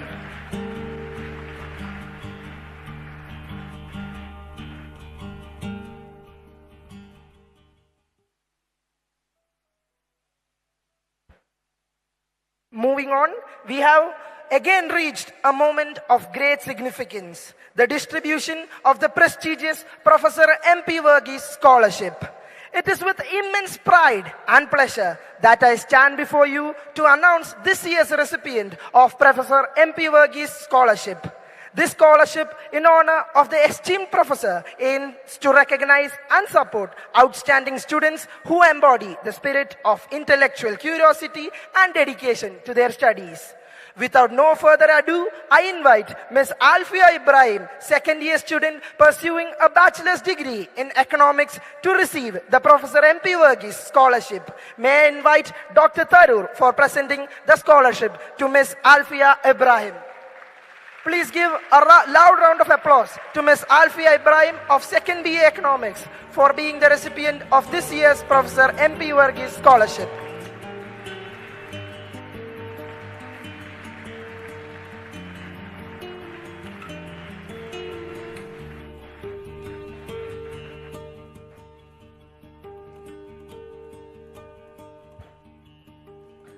Ladies and gentlemen, it gives me immense pleasure to introduce Dr. Matthew Kuralnadan, a distinguished member of the Legislative Assembly who has dedicated his life to public service. Throughout his illustrious career in politics, Dr. Matthew Kuralnadan MLA has consistently demonstrated a deep commitment to his constituents and a passion for improving their lives. He has been a driving force in advocating for education, social welfare, and sustainable development, leaving an imperishable impact on the community he serves. Today, we are honored to have with us Dr. Matthew Kuralnadan MLA, who will share his reflections and memories of Professor MP Varghese's contribution to academia and the society. Welcome, Mr. Matthew Kuralnadan MLA. The most respected Dr. Winnie Varghese presiding this function, and all our dearest Dr. Tharoor, and my elder brother Francis George, and Principal Manju ma'am, and Dr. A.B. and other dignitaries on and off the dais. I am not taking much time, so I would take this opportunity to thank Dr. Tharoor at this stage, because we both know, both myself and Francis George has bothered him a lot, indeed, to agree for a date to come over here to deliver this lecture. It is after much persuasion and bothering that we got him here today, but I am pretty sure he will definitely understand, appreciate, and acknowledge the fact that this institution indeed deserved his visit. And we were all honored and privileged to have him here. And there is no better match than Dr. Tharoor to deliver Dr. Varghese's memorial lecture in his centenary year. And it was a great occasion for this institution to have him here. I thank him. I am not taking over the job of Dr. A.B.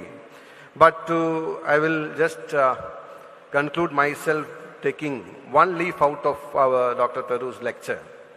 See, indeed, he focused on, or he rather thrusted upon, the point of employability, the problem which we are continuously confronting in our educational sector, especially in the higher education. See, without any hesitation, I would say, this generation deserves a much better higher education system or higher education institutions in our country. Subject to correction, I know recently, quite recently, either I am in University of Calicut or University of Kerala, had in their syllabus this VAT. They were teaching VAT. When the VAT has gone out of the system long back and GST has taken over, and anytime some new system can come in. So I mean the syllabus has not been updated, I mean according to the evolving of the world, or I mean changing of the system. We lag much behind as the world moves on. So our universities need to gear up for a greater momentum so that I mean we can groom our coming generation in a much better way. That is what I feel. I am in representing youngsters or representing students as a fortunate legislature. I used to voice this across the platforms where I get opportunity to sound this. One more aspect I would say, I am pretty sure Dr. Tharoor will also agree with me saying that. In our life, we were deeply touched or motivated or influenced by the institutions where we studied. Dr. Tharoor was there in Stephens, and I am sure in Fletcher Law School would have impacted in him, in his character, in his thinking process and all. The same way, I would great proud, I would say that the JNU is the one institution, one university, which has influenced in my life like anything, in my thinking process, in my thought process, and in every aspects of my life.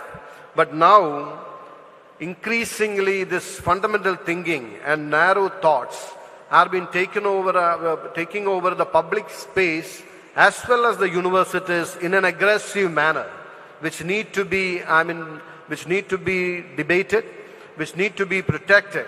Because without having a very liberal space for thinking and thoughts, I am pretty sure the social empowerment or social advancement will remain just simply in odd papers, and we won't be able to move forward. I believe this institution has gone much ahead of setting example for others, for creating quality education and having prestigious grooming of student community. And with one more sentence I will conclude. We all are remembering Professor M.P. Varghese. I am very fortunate that I had many opportunities of having acquaintance with him and being related to him with my family. I had seen him very close. And Professor Varghese is one example wherein which the leadership and vision of a person can transform not only an institution but a region as such.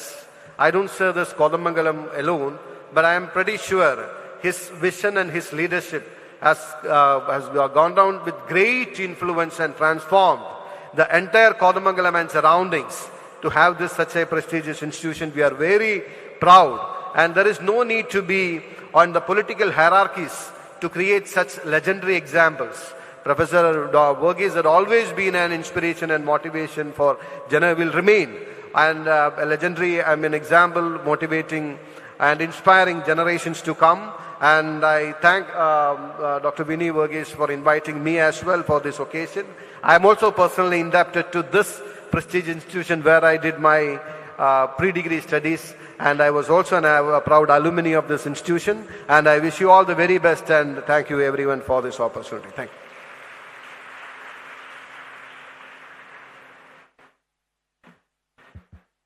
As we move closer to the end of this memorable commemoration, I would like to invite Dr. A.B.P. Varghese, the esteemed Vice Principal of our institution, to give the vote of thanks. വേദിയിലും സദസ്സിലുമുള്ള എല്ലാവർക്കും നമസ്കാരം. 2 minute കൊണ്ട് ഞാൻ അവസാനിപ്പിക്കാം. രണ്ട് കാര്യങ്ങൾ നിങ്ങളെ ഓർമ്മപ്പെടുത്തുന്നു. ഒന്ന്, ഈ പ്രോഗ്രാം ആദ്യം മുതലേ ശ്രവിച്ചുകൊണ്ടിരിക്കുന്ന യുവ തലമുറ അറിയാൻ വേണ്ടിയിട്ടാണ്. തീർച്ചയായും ഇന്ന് പ്രൊഫസർ M.P. വർഗീസ് മെമ്മോറിയൽ ലെക്ചറിനായിട്ട് നമ്മൾ ക്ഷണിച്ചു വരുത്തിയത് ലോകത്തെ അറിയുന്ന ഡോക്ടർ ശശി തരൂർ അവർകളെയാണ്.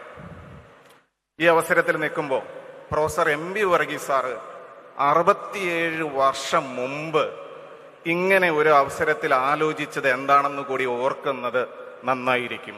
അതായത് 1956 ഒക്ടോബർ 30 മാർ അത്തനേഷ്യസ് കോളേജിൻ്റെ ഔദ്യോഗിക ഉദ്ഘാടന സമ്മേളനം നടന്നപ്പോൾ അതിൻ്റെ ഉദ്ഘാടനം നിർവഹിക്കാൻ വേണ്ടി ക്ഷണിച്ച് കോളേജിലേക്ക് വരുത്തിയത് അന്നത്തെ എത്യോപ്യൻ ചക്രവർത്തിയായിരുന്ന ഹിസ് എക്സലൻസി എംബറർ ഹെയ്ലി സെലാസിയെ ആയിരുന്നു.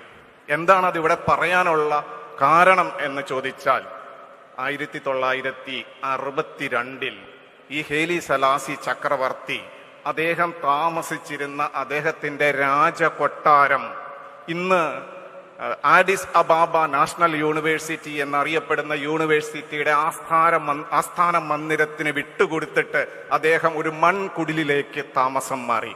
ഇവിടെയാണ് 1950കളിൽ മാർ അത്തനേഷ്യസ് കോളേജ് കെട്ടിപ്പടുത്ത നമ്മുടെ പ്രൊഫസർ M.B. വർഗീസ് സാറിനെ നമ്മൾ ഓർക്കേണ്ടത്. ഇവിടെ എത്തിച്ചേർന്നിരിക്കുന്ന എല്ലാവരെയും ഞാൻ കാണുന്നുണ്ട്. എല്ലാവരും നമുക്ക് പരിചിതരാണ്. ഈ ചുരുങ്ങിയ സമയത്തിനുള്ളിൽ എല്ലാവരുടെയും പേരെടുത്ത് ഒരു നന്ദി പറയുക എന്ന് പറയുന്നത് അസാധ്യമാണെന്നറിയാം. ആരെയും വിട്ടുപോകരുത് എന്ന് വിചാരിക്കുന്നു. ആരും അതിൽ പരിഭവം വിചാരിക്കരുത്. ഒരുപാട് ചോദ്യങ്ങളുമായി കുട്ടികൾ ഇവിടെ എത്തി. പക്ഷെ നമുക്ക് അതിനുള്ള സമയം ഉണ്ടായിരുന്നില്ല. എല്ലാവരും ക്ഷമിക്കുക. ഇവിടെ നന്ദി പറയേണ്ടത് തീർച്ചയായും ഡോക്ടർ ശശി തരൂർ അവർക്ക് തന്നെയാണ്. അദ്ദേഹം ഇന്നലെ വൈകിട്ട് 7:30 നമുക്ക് വേണ്ടി കൊച്ചിയിലെത്തിയതാണ്. ഇന്ന് ഈ സമയം വരെ 10:40 മാർ അത്തനേഷ്യസ് കോളേജിൽ എത്തിച്ചേർന്ന അദ്ദേഹം ഈ സമയം വരെ നമ്മളോടൊപ്പം ചെലവഴിച്ചു. നമ്മുടെ അകമഴിഞ്ഞ നന്ദി മാർ അത്തനേഷ്യസ് കോളേജിൻ്റെ നന്ദി അറിയിക്കുന്നു. 1000 നന്ദി സാർ. അതോടൊപ്പം എടുത്തു പറയേണ്ട ഏറ്റവും പ്രധാനപ്പെട്ട കാര്യം നമ്മുടെ ബിന്നി വർഗീസ് സാറാണ്. 2 ദിവസം മുമ്പ് വരെ ഞങ്ങളുമായി ചർച്ച ചെയ്യുമ്പോൾ സാറ് പറഞ്ഞു, കോളേജിലേക്ക് ആരെ കൊണ്ടുവന്നാലും അത് ദേശീയ തലത്തിലോ അന്തർദേശീയ തലത്തിലോ അറിയപ്പെടുന്നവർ മതി. മാർ അത്തനേഷ്യസ് കോളേജ് കേരളത്തിലെ അല്ലെങ്കിൽ ദേശീയ തലത്തിലെ തന്നെ കോളേജുകൾക്കും യൂണിവേഴ്സിറ്റികൾക്കും മാതൃകയായി മുന്നോട്ട് പോകാനാണ് ആഗ്രഹിക്കുന്നത്. നമ്മുടെ ചിന്തകൾ അങ്ങനെ ആയിരിക്കണമെന്ന് നമ്മളെ പ്രചോദിപ്പിച്ചു കൊണ്ടിരിക്കുകയാണ്. ഈ അവസരത്തിൽ നമ്മുടെ സെക്രട്ടറിക്ക് നന്ദി പറയുന്നു. അതോടൊപ്പം തന്നെ ഇന്ന് എനിക്ക് പകരം ഇവിടെ നിന്ന് ഈ നന്ദി പ്രകാശിപ്പിക്കേണ്ടത് doctor IG George, head of the department of economics ആയിരുന്നു. ടീച്ചറിന് ചില ആരോഗ്യ പ്രശ്നങ്ങൾ മൂലം ഇവിടെ എത്തിച്ചേരാൻ സാധിച്ചില്ല. IG ജോർജ് ടീച്ചറിൻ്റെ മാസങ്ങളോളമുള്ള ഇടപെടലിൻ്റെ ഒരു അനന്തര ഫലമാണ് ഇന്ന് നമ്മൾ ഇത്രയും നേരം ശ്രവിച്ചത്. തീർച്ചയായിട്ടും ടീച്ചറിനോടുള്ള നന്ദി അറിയിക്കുമ്പോൾ തീർച്ചയായിട്ടും ഈ വേദിയിൽ പങ്കിടുന്ന ഫ്രാൻസിസ് ജോർജ് MBA നമുക്ക് മറക്കാൻ കഴിയില്ല. അഡ്വക്കേറ്റ് ഫ്രാൻസിസ് ജോർജ് ഒരു പക്ഷേ അദ്ദേഹത്തിൻ്റെ രാഷ്ട്രീയ പ്രവർത്തന കാലം ആരംഭിച്ചത് മുതൽ തന്നെ പ്രൊഫസർ MB വർഗീസ് സാറുമായി അടുത്ത ബന്ധം പുലർത്തുകയും ഇപ്പോഴും അത് തുടർന്നു വരികയും ചെയ്യുന്നു. അദ്ദേഹത്തിൻ്റെ പ്രയത്നഫലം കൂടിയാണ് ഇന്നത്തെ ഈ പരിപാടി. അതോടൊപ്പം തന്നെ ഞാൻ ഒട്ടും മറക്കാതെ പറയുന്നു, നമുക്ക് ഒരുപക്ഷെ ഈ കാലം എന്ന് പറയുന്നത് മാർ അത്തനേഷ്യസ് കോളേജിനെ സംബന്ധിച്ചിടത്തോളം കേരള ചരിത്രത്തിൽ തന്നെ ആദ്യമായി ഒരു കോളേജിലെ 2 പൂർവ്വ വിദ്യാർത്ഥികൾ ഒരേ സമയത്ത് നമ്മുടെ നിയമസഭയെ പ്രതിനിധീകരിക്കുന്നു എന്നുള്ളതാണ്. ഒന്ന് നമ്മുടെ കോതമംഗലത്തിൻ്റെ ആന്റണി ജോണും 2 മൂവാറ്റുപുഴയുടെ MLA ആയ മാത്യു. 2 പേരും നമ്മുടെ കലാലയത്തിൻ്റെ പ്രതിനിധികളാണ്. തീർച്ചയായിട്ടും തുടർന്നും അവരുടെ അനുഗ്രഹങ്ങളും സഹായങ്ങളും മാർ അത്തനേഷ്യസ് കോളേജിന് ഉണ്ടാകും എന്ന് പ്രതീക്ഷിക്കുന്നു. എല്ലാ നന്ദിയും അറിയിക്കുന്നു. അതോടൊപ്പം തരൂർ സാറിനെ അനുഗമിച്ച് ഇവിടെ എത്തിയിട്ടുള്ള അദ്ദേഹത്തിൻ്റെ ഓഫീസ് ടീമിനെയും എല്ലാം നന്ദിയും അറിയിക്കുന്നു. ബഹുമാനപ്പെട്ട പ്രിൻസിപ്പളിന്, ഇവിടെ ഒത്തുചേർന്നിട്ടുള്ള എക്സിക്യൂട്ടീവ് കമ്മിറ്റി മെമ്പേഴ്സ്, അതോടൊപ്പം തന്നെ നമ്മുടെ മുൻ പ്രിൻസിപ്പൽമാരുണ്ട്, രാഷ്ട്രീയ മേഖലകളിൽ പൊതുപ്രവർത്തന മണ്ഡലങ്ങളിൽ പ്രവർത്തിച്ചു വരുന്ന ആരുടെയും പേര് ഞാൻ പറയുന്നില്ല, കാരണം വിട്ടുപോയാൽ വേദനയാകും. എല്ലാവരോടുമുള്ള നന്ദി അറിയിക്കുന്നു. ഗവേണിംഗ് ബോർഡ് മെമ്പേഴ്സ് ഉണ്ട്, ഇവിടെ പല പൂർവ്വ വിദ്യാർത്ഥികളുമുണ്ട്, മറ്റു സാമൂഹ്യ മേഖലകളിൽ പ്രവർത്തിക്കുന്നവരുണ്ട്.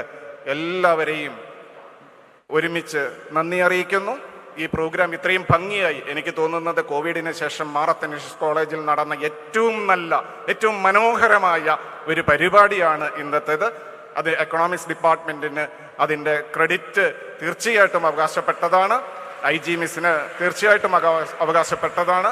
ഇതിൽ പങ്കെടുത്ത് വിജയിപ്പിച്ച എല്ലാ വിദ്യാർത്ഥികളും NCC കേഡറ്റ്സ് ഉണ്ടായിരുന്നു, ഇത് സ്റ്റേജിൽ കമ്മിറ്റി ഉണ്ടായിരുന്നു, മാധ്യമ സുഹൃത്തുക്കൾ ഉണ്ടായിരുന്നു. എല്ലാവരെയും നന്ദി പറഞ്ഞുകൊണ്ട് നന്ദി നന്ദി നന്ദി നിർത്തുന്നു. നന്ദി, നമസ്കാരം. Thank you.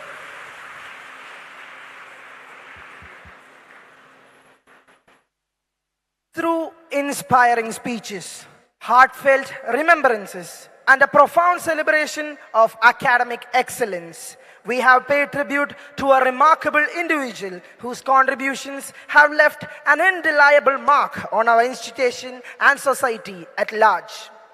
As we conclude this memorable event, let us carry with us the spirit of passion, dedication, and intellectual curiosity that Professor Varghese embodied throughout his life.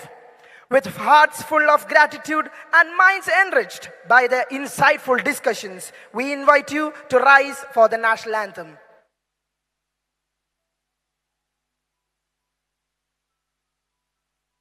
जनगण मन अधिनायक जय हे भारत भाग्य विदाता पंजाब सिंध गुजरात मराठा द्राविड उत्कल बंगा विंध्य हिमाचल यमुना गंगा उच्चल जलधि तरंगा तव शुभ नामे जागे तव शुभ आशीष माहे गाहे तव जय गादा जनगण मंगलदायक जय हे भारत भाग्य विदाता जय हे जय हे जय हे जय जय जय जय हे.